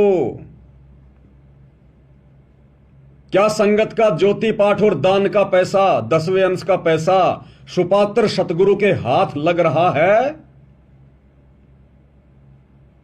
नहीं लग रहा। गुरु को तो 2 टाइम की रोटी, 2 जोड़ी शरीर पर पहनने के लिए कपड़े प्रशासन दे रहा है, सरकार दे रही है। तो तुम्हारा ये लाखों का, ये करोड़ों का, अरबों का दान कहां जा रहा है? तुम किनको दे रहे हो? किनके हाथों में दे रहे हो? अब तुम कह दोगे हम तो गुरुजी को निमित्त मान के दे रहे हैं, हम तो गुरुजी के नाम पे दे रहे हैं। वो द्रौपदी भी साड़ी का टुकड़ा फाड़ फाड़ के अंधे महात्मा के नाम पर ही दे रही थी। उस अंधे महात्मा को ही देना चाह रही थी, लेकिन वो टुकड़े अंधे महात्मा के हाथ नहीं लगे तो उनका प्रतिफल नहीं मिला। एक टुकड़ा हाथ लगा, उसी का प्रतिफल मिला। तो तुम्हारी ये बहानेबाजी नहीं चलेगी कि हम तो गुरुजी के नाम पे दे रहे हैं, गुरुजी के नाम पर आश्रम खुले हुए हैं, गुरुजी के बेटा बेटी हैं। अरे द्रौपदी का एक टुकड़ा तो हाथ लग गया, तुम्हारा तो 1 रुपया भी गुरुदेव के हाथ में नहीं जा रहा आज। और उल्टा तुम्हारी आंखों के सामने तुम्हारे दान का दुरुपयोग हो रहा है। तुम्हारी आंखों के सामने, तुम्हारे नाक के नीचे, उसी धनाना आश्रम के पास बैडमिंटन का स्टेडियम बना दिया गया करोड़ों रुपए में। वो स्टेडियम गुरुदेव के परिवार ने अपनी जमीन बेच के या अपनी औरतों के गहने बेच के नहीं बनवाया। आपका ज्योति पाठ और दान का पैसा काल ने लगवा दिया। काल कहां है? चुपचाप थोड़ी बैठा है, चद्दर ओढ़ के थोड़ी सो रहा है, दिखाई थोड़ी देता है, वो किसी के सामने प्रकट थोड़ी होता है। वो इस प्रकार से अपना कार्य कर रहा है संगत में। संगत माही कुसंगत उपजे, जैसे बन में बाश, आप घिस घिस आग लगा लेकर बनखंड का विनाश। तो आज तुम्हारा पैसा तुम्हारे गुरुदेव के हाथ कहां लग रहा है, जो तुम इन आश्रमों में जा जाके दे रहे हो? अरे चलो बेचारे नए भगत भाई बहन, उनको तो नहीं पता सच्चाई का, उन्होंने तो अपने गुरुदेव की संगति नहीं की सतलोक आश्रम बरवाड़ा में। लेकिन जो पुराने भगत भाई बहन है वो क्यों मूर्ख बन रहे हैं? अरे सतलोक आश्रम बरवाड़ा में याद करो, जब आप और हम गुरुदेव भगवान के दर्शनों के लिए जाया करते थे लाइन लगाकर, तो वहां पर आश्रम की दीवारों पर बड़े बड़े पोस्टर, होर्डिंग, और क्या लिखा था? ज्योति और पाठ का पैसा दर्शनों के समय केवल गुरुदेव के हाथ में ही देना है। आश्रम वाले भगत केवल डायरी और पेन लेकर लिखा करते थे कि भगत जी आप ज्योति करवा रहे हो, हां। पाठ करवा रहे हो, हां। आपका नाम क्या है? आप ये कितने पैसे जो है आप दे रहे हो गुरुदेव को? वो भगत केवल लिखा करते थे, लेकिन पैसा दर्शनों के समय गुरुदेव के हाथ में दिया जाता था। गुरुदेव ने स्पेशल आदेश दे रखा था, लिखवा रखा था कि ज्योति और पाठ का पैसा केवल सतगुरुदेव जी के हाथ में ही देना है। क्यों भाई? अरे ये भगत तो उस समय भी आश्रम में थे जिनके हाथों में आज आप दे रहे हो, लेकिन ये भगत सुपात्र नहीं थे, और ना आज सुपात्र हैं ये, आज तो और ज्यादा बिगड़ गए। इसलिए गुरुदेव वो पैसा अपने हाथों में लिया करते थे, क्योंकि ये आश्रम वाले, यही तुम्हारे कोऑर्डिनेटर, यही गुरुजी का परिवार, यही ये गुरुजी के ड्राइवर, गुरुजी के बॉडीगार्ड, इनमें से कुछ लोग दान धर्म का दुरुपयोग किया करते थे। इसलिए परमात्मा वो पैसा अपने हाथों में लिया करते थे, ताकि दान देने वाले को उसका लाभ मिले। और कई बार गुरुदेव ने सत्संगों में फिर इस बात का जिक्र भी किया कि यहां जो भगत हैं, कई बार वो भगतों के दान में हेरा फेरी कर देते हैं, गलतियां कर देते हैं। और गुरुदेव ने बताया कि ये मत करना, ये परमात्मा के बच्चों का पैसा है। ये गुरुदेव ने कहा कि हेरा फेरी कर देते हैं यहां जो रहने वाले भगत हैं, वो सेवादार। तो गुरुदेव ने बताया कि ये परमात्मा के बच्चों का पैसा है, ये कांटा बन के निकलेगा, कांटा बन के। इसलिए गुरुदेव भगवान ज्योति और पाठ का पैसा अपने हाथों में लिया करते थे। मालिक को पता था कि ये लोग दान के पैसों में हेराफेरी करते हैं।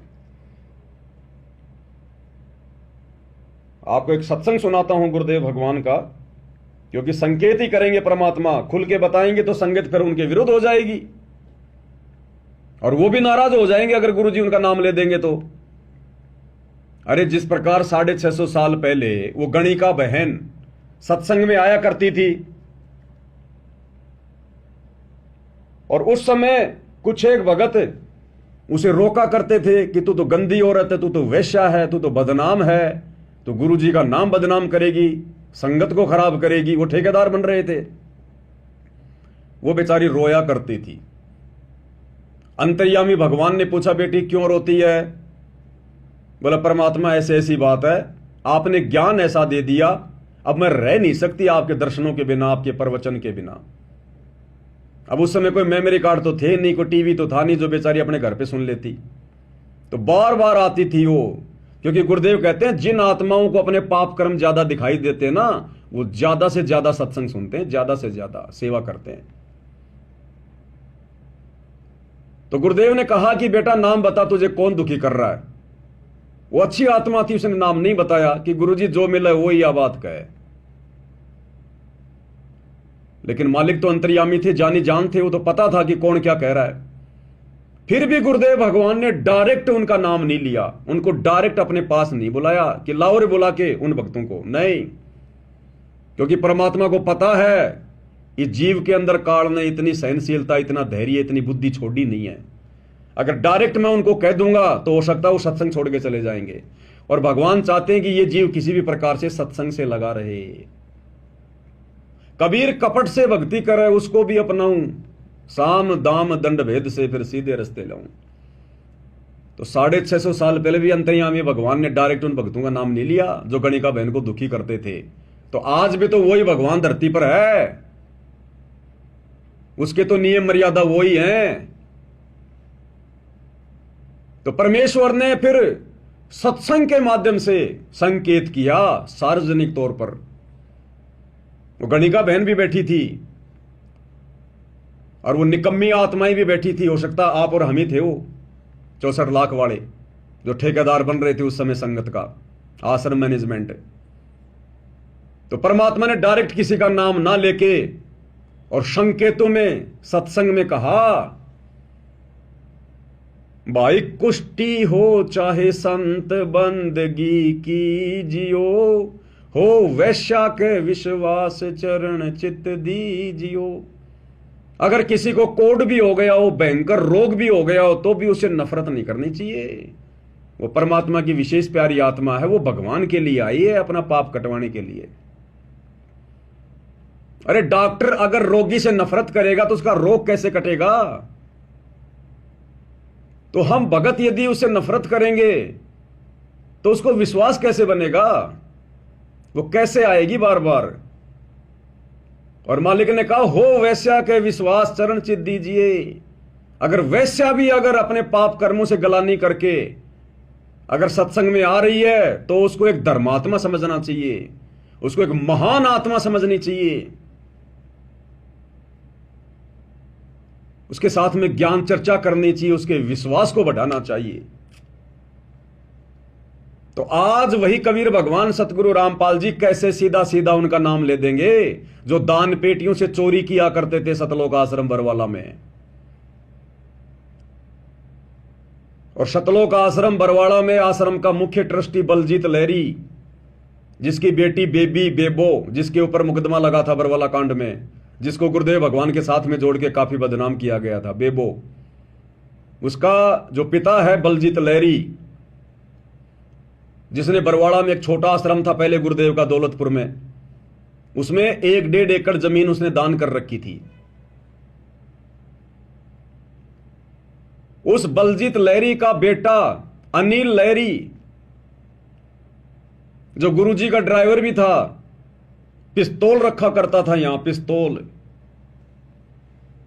बरवाला कांड के बाद में गुरुजी के उस कलयुगी दामाद संजय खानपुर वाले के साथ, यानी मंजू के पति के साथ, और जयपुर में आया था मुझे धमकाने के लिए कि तू महेंद्र भगत जी के खिलाफ बोलता है, ठीक नहीं रहेगा।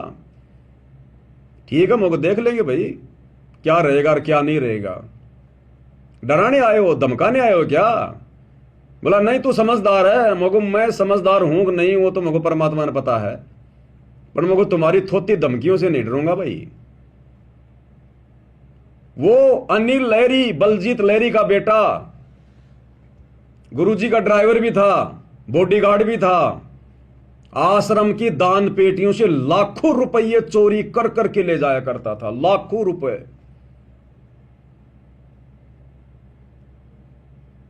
और एक बार वो मेन गेट पर पकड़ा गया, सेवादारों ने पकड़ लिया, पकड़ के उसको गुरुजी के पास लेकर गए, 500 की गड्डियां उसकी जेब से निकाली गई। इस बात का जब पता उसके पिता को चला, अब मालिक तो अंतर्यामी में थे, उनको पता है था कौन कब से चोरी कर रहा है। इस बात का पता जब उसके पिता बलजीत लहरी को चला तो शर्मिंदा होकर गुरुदेव के पास गया, कुछ पैसे लेकर। तो गुरुदेव ने कहा कि ये क्या भाई? बोला जी वो लड़का, उसने थोड़ी गफलत। तो गुरुदेव ने कहा कि ये थोड़े से मुझे क्या दिखा रहा है? लाखों का हिसाब है, लाखों का। ये थोड़े बहुत क्या लेके आया है? लाखों का हिसाब है। और 2014 बरवाला कांड के बाद वो अनिल लहरी आश्रम से भाग निकला, भगोड़ा घोषित, बरवाला कांड में भगोड़ा घोषित, अभी तक नहीं पकड़ा गया, अभी भी उन मुकदमों में भगोड़ा घोषित है। और जब ये पवन दास हिसार जेल में गया तो मुझे उसी का एक यार मिल गया वहां, प्रदीप पूनिया, उसका दारू का ठेका बरवाला में। वो किसी मुकदमे में, लड़ाई मारपीट के मुकदमे में वही था। उसको पता चला कि ये बाबा रामपाल का भगत है, दास वहां ज्ञान चर्चा करता था। वो लोग सुनते तो नहीं थे, लेकिन फिर उसने मुझे बताया कि तू अनिल लहरी को जानता है क्या? मैंने कहा मैं तो बहुत अच्छे से जानता हूं उसको, मेरे घर पे आया हुआ है। बोला बलजीत का लड़का, हाँ मगो बलजीत नाम उसके पिताजी का। बोलो उसकी बहन बेबो जिसके ऊपर मुकदमे थे मगो, हाँ। बोला वो आश्रम से लाखों रुपया लेके सीधा मेरे पास ठेके पे आता था, ठेके पे। और मैं कहता था कहां से ला रहा है आजकल, कहां लॉटरी लग गई? बोले मौज उड़ाए जाओ, यूं ही मौज लिए जाओ। और बोला पता है वर्तमान में कहां हो? मैंने कहा उसके ऊपर तो वो बरवाला कांड के मुकदमे लगे हुए। बोले बरवाला कांड तो छोड़, बरवाला कांड के बाद उसने उसने उसने गांजे का कारोबार शुरू कर दिया, नशे का, गांजा।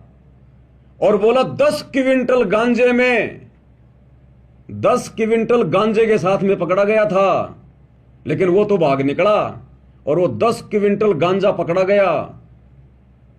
अब बोला वो एनडीपीएस के मुकदमे में है, एनडीपीएस के मुकदमे में। तो ये हैं गुरुदेव भगवान के परम भक्त, ये हैं वो पवन पुत्र हनुमान, जिनके ऊपर आज ये संगत आंख बंद करके विश्वास कर रही है। इन सब की एक ही राम कहानी है, वो तो एक का मुकदमा उजागर हो गया, बाकी बैकग्राउंड में सारे ऐसे ही है।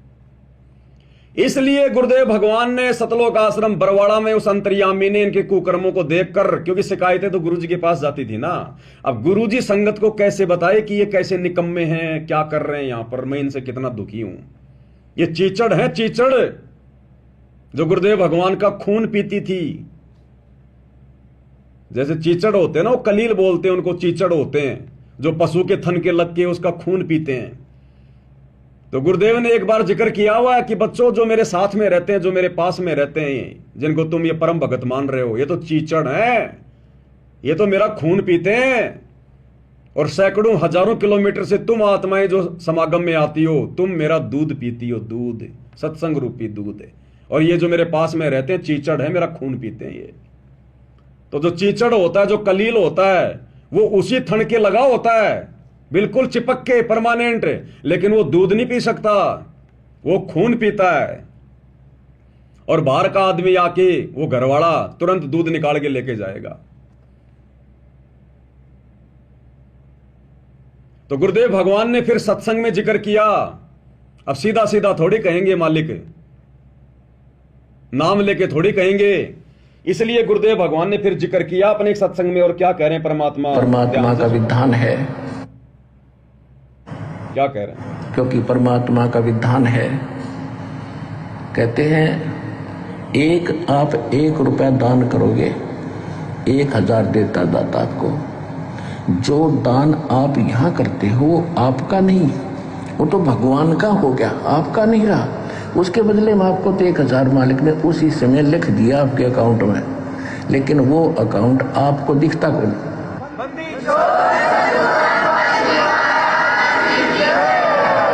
जो अकाउंट परमात्मा ने आपका खोल दिया दीक्षा लेने के बाद, वो बैंक अकाउंट सूक्ष्म है। आपके अंतःकरण में एक मैसेज पहुंच जाता है, भगवान के ऊपर आपकी एक और फाइल है, उसमें ये मैसेज ऐड हो जाता है। आपने 1 रुपया दान करा, 1000 आपके खाते में लिख दिया था। तो जो पैसा आपका था वो यहाँ चढ़ाया हुआ पैसा आपका नहीं है, ये परमात्मा का हो गया।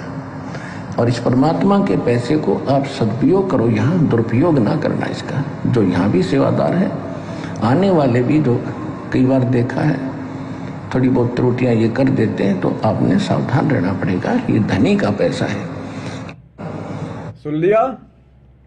गुरुदेव कहते हैं यहां जो है, जो रहते हैं, जो सेवादार हैं, थोड़ी बहुत त्रुटियां वो कर देते हैं। और कह रहे हैं धनी का पैसा है, सावधान रहना पड़ेगा। देने वाले ने तो गुरुदेव भगवान के नाम पे डाल दिया। अब उस समय तो गुरुजी आश्रम में थे साक्षात, और उसके बावजूद भी गुरुजी की नाक के नीचे ये लोग गफलतबाजियां करते थे, दुरुपयोग करते थे उस दान का, पैसे का। सोचो आज तो गुरुजी है ही नहीं, आज तो आश्रमों में गुरुजी है ही नहीं। और ये वही लोग जो उनके रहते सहते चोरियां करते थे, पैसे का दुरुपयोग करते थे। तो आज गुरुजी की गैर हाजिरी में कौन सा ये वाल्मीकि ऋषि बनेंगे? कौन से साहूकार बन जाएंगे? ये तो और ज्यादा बिगड़ गए। पहले तो खुद ही खर्च करते थे, अब तो ये जाटों की धर्मशाला में खर्च कर रहे हैं, राजनीति में खर्च कर रहे हैं, गैंगस्टरों की सीबीआई जांच में खर्च कर रहे हैं, हरियाणा के जाट आरक्षण में खर्च कर रहे हैं, और ना जाने कहां कहां किन को पात्रों की सेवा में लगा रहे हैं ये। तो क्या संकेत किया गुरुदेव ने? जैसे काशी में संकेत किया था सत्संग में, भाई कुष्ठी हो चाहे संत बंदगी कीजिए, हो वैश्या के विश्वास चरण तीज दीजिए। तो आम संगत तो बेचारी कहां समझी होगी? नहीं समझी। लेकिन उनको तो चोट लग गई होगी कि हां गुरुजी हमारे ऊपर संकेत कर रहे हैं। लेकिन परमात्मा कहते हैं काल को जीव कहीं नहीं माने और कोट सुने जो ज्ञाना, कि जो काल प्रेरित आत्मा होती है ना, जिसको काल भगत बना के बैठाता है संगत में, कहते हैं काल का जीव कहीं नहीं माने, कोट सुने जो ज्ञाना, और जैसे लाख अग्नि में पिंगले और बिछुड़ते काट समाना। फिर मालिक कहते हैं कोटि वर्ष करो संगत संतों की, पत्थर का जल में क्या बीज है? पत्थर को चाहे लाखों और करोड़ों साल पानी के अंदर डाल के रखो, और जैसे ही बाहर निकालोगे आपस में रगड़ोगे चिंगारी, कुछ नहीं उसमें बदला। जबकि पानी में तो हर चीज जो है वो निर्मल हो जाती है, मुलायम हो जाती है, लेकिन पत्थर पे असर नहीं पड़ता। तो जो पत्थर जैसे भगत होते हैं वो संत के चरणों में, उनके आसपास, उसके सत्संग में चाहे लाख जन्म रहो, उन पे कोई असर नहीं पड़ता। तो ये वो पत्थर हैं, ये सतलोक आश्रम वाले, गुरुजी का परिवार, गुरुजी के बेटा बेटी, ये परम भगत, ये स्टेट कोऑर्डिनेटर, ये वो पत्थर हैं। जैसे सर्प चंदन लिपटाई, तन भया शीतल पर विष नहीं जाई। चंदन के पेड़ से लिपटकर सांप को शीतलता महसूस होती है, ऐसा लगता है बस इतने तो साधुपना धारण कर लिया, लेकिन जरा उस सांप को छू के देखो, तुरंत डंक मारने को तैयार होगा। तो जब तक वो काल का जीव भगत बनकर सतगुरु के सत्संग में रहता है, उनके चरणों में रहता है, तब तक तो एक नंबर का भगत दिखाई देता है। और जैसे ही संत से दूर हटता है फिर अपना असली रंग दिखाता है। तो आश्रम में तो ये सारे हमारे को भगत दिखाई देते थे, गुरुजी का परिवार और ये कोऑर्डिनेटर, और आज देख लो गुरुजी की गैर हाजिरी में ये क्या क्या ड्रामेबाजियां कर रहे हैं। साल में दो दो तो ये कबीर जी के प्रगट दिवस मनाते हैं।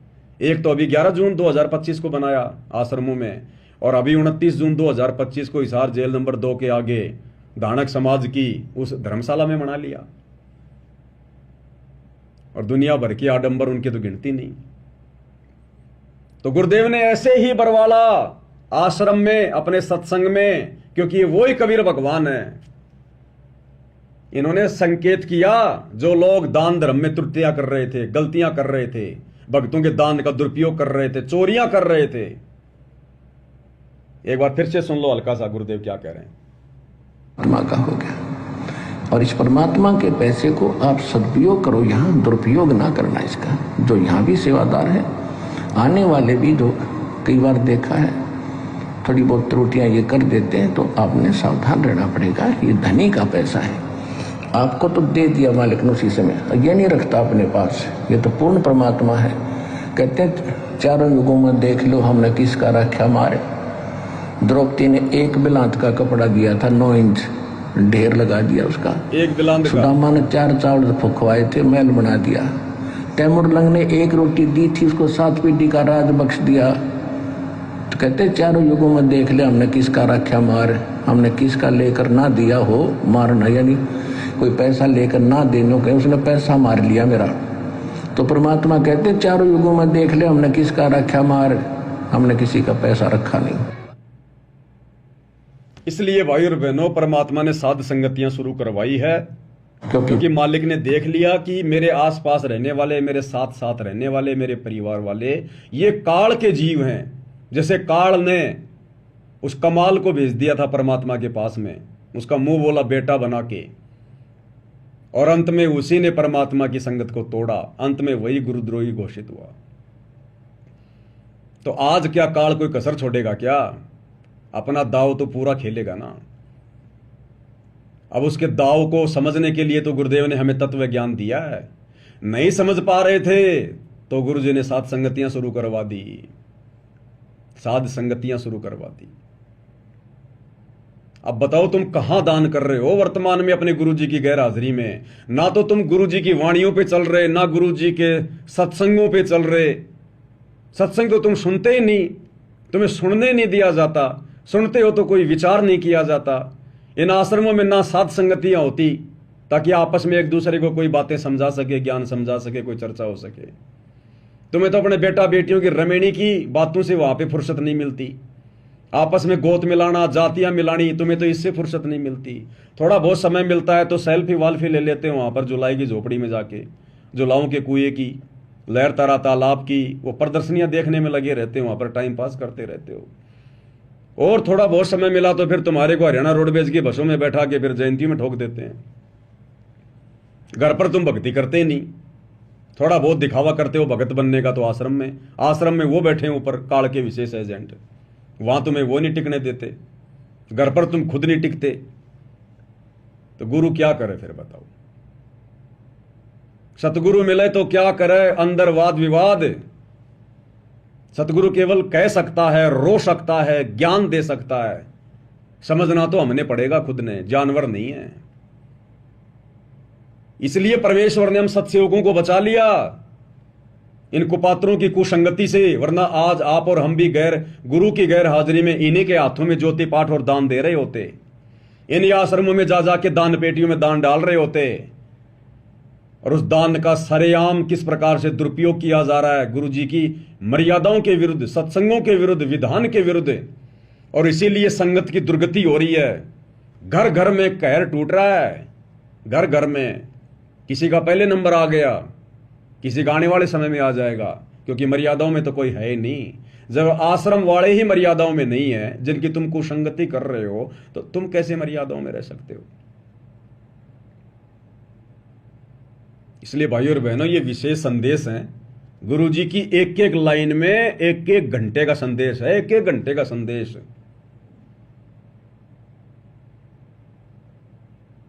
सुन लिए नामदान सेंटर पे जाके सुबह 4 बजे, हाँ आ गया, बहुत अच्छा बहुत अच्छा। साथ संगति की वीडियो देखो तब पता चलेगा क्या अच्छा है इनके अंदर। ये मनोरंजन के लिए, गुरुदेव कहते हैं कि मनोरंजन के लिए नहीं सुना रहा है कथा में, टाइम पास के लिए नहीं सुना रहा। गुरुदेव कहते हैं जैसे दूध में जामन लगा के फिर दही को मथा जाता है तब घी निकलता है। सत्संग सुनने से बात नहीं बनेगी, सुनने के बाद में चिंतन मनन करना पड़ेगा, उन पे मंथन करना पड़ेगा, डिस्कस करना पड़ेगा, रगड़ा मारना पड़ेगा। जैसे मेहंदी के पत्ते हाथ में लेके रगड़ा मारना पड़ता है। मेहंदी के पत्तों का रंग होता है हरा, और जब रगड़ा मारोगे तो कैसा होगा? लाल। तो सत्संग सुनने मात्र से भला नहीं होगा, रगड़ा मारना पड़ेगा, दिमाग पे जोर डालना पड़ेगा। और ये जोर डलेगा साध संगतियों से, वैसे नहीं डलेगा। तब जाके इस काल के भयंकर जाल से आप और हम बच सकते हैं। नहीं तो हो गया गुरु जी का मिशन तो पूरा, हम भक्तों के भरोसे तो हो गया परमात्मा का मिशन पूरा। अगर ये भगवान साध संगतियां ना शुरू करवाता तो हो गया गुरु जी का मिशन तो पूरा। कहां लेके जा रहे हैं मैनेजमेंट वाले देख लो, ये तो नीलकंठ की तरफ ले जा रहे हैं, नीलकंठ की तरफ, पहाड़ों में। और गुरु जी लेके जाना चाह रहे हैं ऊपर। तो इनके भरोसे नहीं चल रहा परमात्मा का मिशन, इन लोगों के सहारे नहीं चल रहा।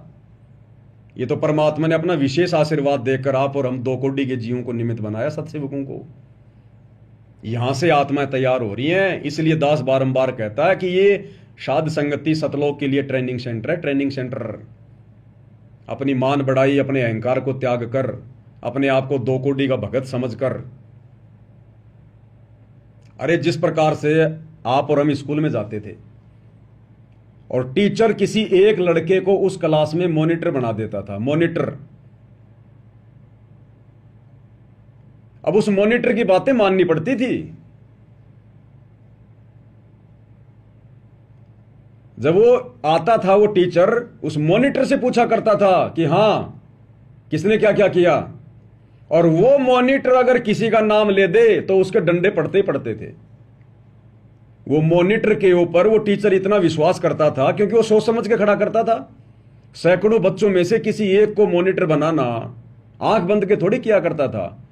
उस बच्चे को हर प्रकार से देखकर कि ये पढ़ाई में भी होशियार है, ये शरीर में भी उनसे तगड़ा है, और ये मेरी आज्ञा का पालन भी करेगा, इसके विचार भी ठीक हैं।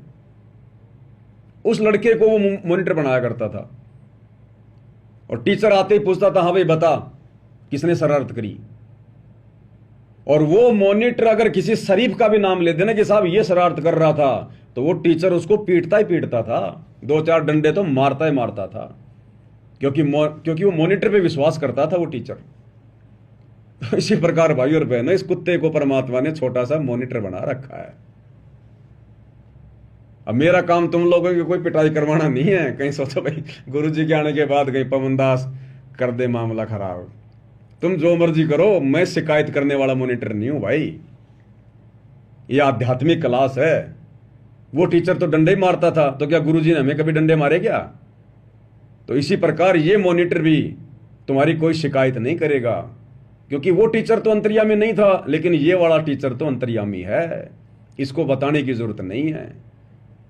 यहां तो मॉनिटर से फायदा उठा लो, लाभ प्राप्त कर लो कि गुरुदेव भगवान ने खड़ा कर रखा हमारे भाई को, है तो हमारे जैसा 2 कोटि का जीव।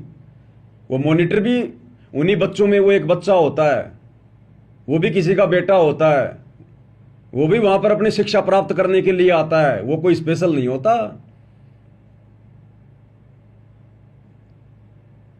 इसी प्रकार ये दास भी कोई स्पेशल नहीं है। आप ही में से 2 कोटि का जीव हूं, लेकिन भगवान ने सेवा दे रखी है, इसमें मेरा कोई श्रेय नहीं है। वो टीचर भी खुद ही मॉनिटर बनाया करता था, किसी के चापलूसी करने से नहीं बनाता था। तो गुरुदेव ने अपनी मर्जी से खड़ा किया, अपनी प्रेरणा से खड़ा किया। भाई ये तो मालिक है, जब ये अपना आशीर्वाद देकर झोटे से वेद मंत्र बुलवा सकता है, तो आप और हम तो फिर भी इंसान हैं। इसलिए भाई और बहनों, साध संगति से जुड़कर, और फिर ये ना देखो, फिर मन में कोई दोष ना पाड़ो किसी भी प्रकार का, नहीं तो बाद में फिर बहुत ज्यादा पछताना होगा। फिर ये आगे नहीं चलेगी। फिर ये बकवाद, ये राग द्वेष मान बढ़ाई, ईर्ष्या, मन के दोष, ये आगे नहीं चलेंगे। फिर कोई नहीं सुनेगा हमारी। जो लाभ उठाना है वो उठा लो। अरे रिश्तेदार आते हैं, उनसे 1-2 घंटे बात नहीं करते क्या वो लोग? कोई अड़ोसी पड़ोसी आ जाए, उससे बैठ के कोई चर्चा नहीं होती क्या? तो मैं तो तुम्हारा गुरु भाई हूं, चर्चा करूंगा तो अच्छी करूंगा। और रिश्तेदार तो फिर भी फालतू की बातें करेंगे। मैं तो कोई परमात्मा की चर्चा करूंगा, तो मेरे से चर्चा करने में तुम्हें दिक्कत क्यों, नफरत क्यों? और रिश्तेदारों की तुम सारी बातें सुनते हो, अपने गुरु भाई की सुनने में दिक्कत क्यों? क्योंकि काल का प्रेशर, काल नहीं चाहता ना कि सुन ले। वो रिश्तेदार तो काल के जाल में फंसाएंगे, लेकिन यहां ये वाला मॉनिटर तो काल के जाल से बाहर निकालेगा मालिक के आशीर्वाद से। इसलिए काल नहीं सुनने देता, मन में जबरदस्ती ऊटपटांग हरकतें पैदा करेगा, राग द्वेष करवाएगा कि ये अपने आप को कहता कि मेरे को गुरुजी ने खड़ा किया है। कब किया इसको गुरुजी ने खड़ा? क्या जरूरत पड़ गई गुरुजी को निमित्त बनाने की? अरे 650 साल पहले भगवान भी बोल देता संस्कृत में श्लोक, फिर वो झोटे को निमित्त बनाने की क्या जरूरत पड़ गई थी भगवान ने? तो ये तो भगवान का काम है, वो किसको बनाएगा, क्यों बनाएगा, नहीं बनाएगा, कब तक बनाएगा, ये तो भगवान का काम है। झोटे ने थोड़ी कहा था कि मेरे को बनाओ निमित्त, मालिक ने हाथ रख दिया, बन गया। तो ये तो गुरुदेव की मर्जी है, वो मुझे खड़ा करता, किसी और को करता, किसी न किसी को तो करता ही। लेकिन काल भी तो पूरी कोशिश करेगा ना कि ये इसकी बातें ना सुने, मन में दोष पैदा कर लें। कईयों के तो मन में ये आ जाता कि यार ये अपने आप में ज्यादा शाना बन रहा है कि बस मेरे को ही ज्ञान है। मैंने तो कभी कही नहीं ये बात कि मेरे को ही ज्ञान है। हर बात पे वीडियो यही बनाता है, पुस्तकों पे भी वीडियो यही बना रहा है। यही हो गया कि अपने आप में कुछ ज्यादा। अरे मैं तो कुछ नहीं हूं मेरे भाई। मैं तो कितनी बार कहता हूं कि 2 कोटि का जीव हूं। मेरे बाप दादा 1 नंबर के दारूबाज थे, आज भी उनका नाम है। ऐसे शराबियों के घर में परमात्मा ने मुझे पैदा किया। सत्संग के कोई आसपास भी नहीं था, और ना मुझे पता था गुरु जी की शरण में आने से पहले कि कोई सत्संग भी होता है, कोई मोक्ष भी होता है, या कोई गुरु भी बनाना पड़ता है। आप जैसा ही 2 कोटि का जीव हूं, भगवान ने आशीर्वाद दे दिया। मुझे नहीं खड़ा करते तो आपको खड़ा करते, और आपके साथ भी फिर ऐसे खचातानी होती। तो ये सोचकर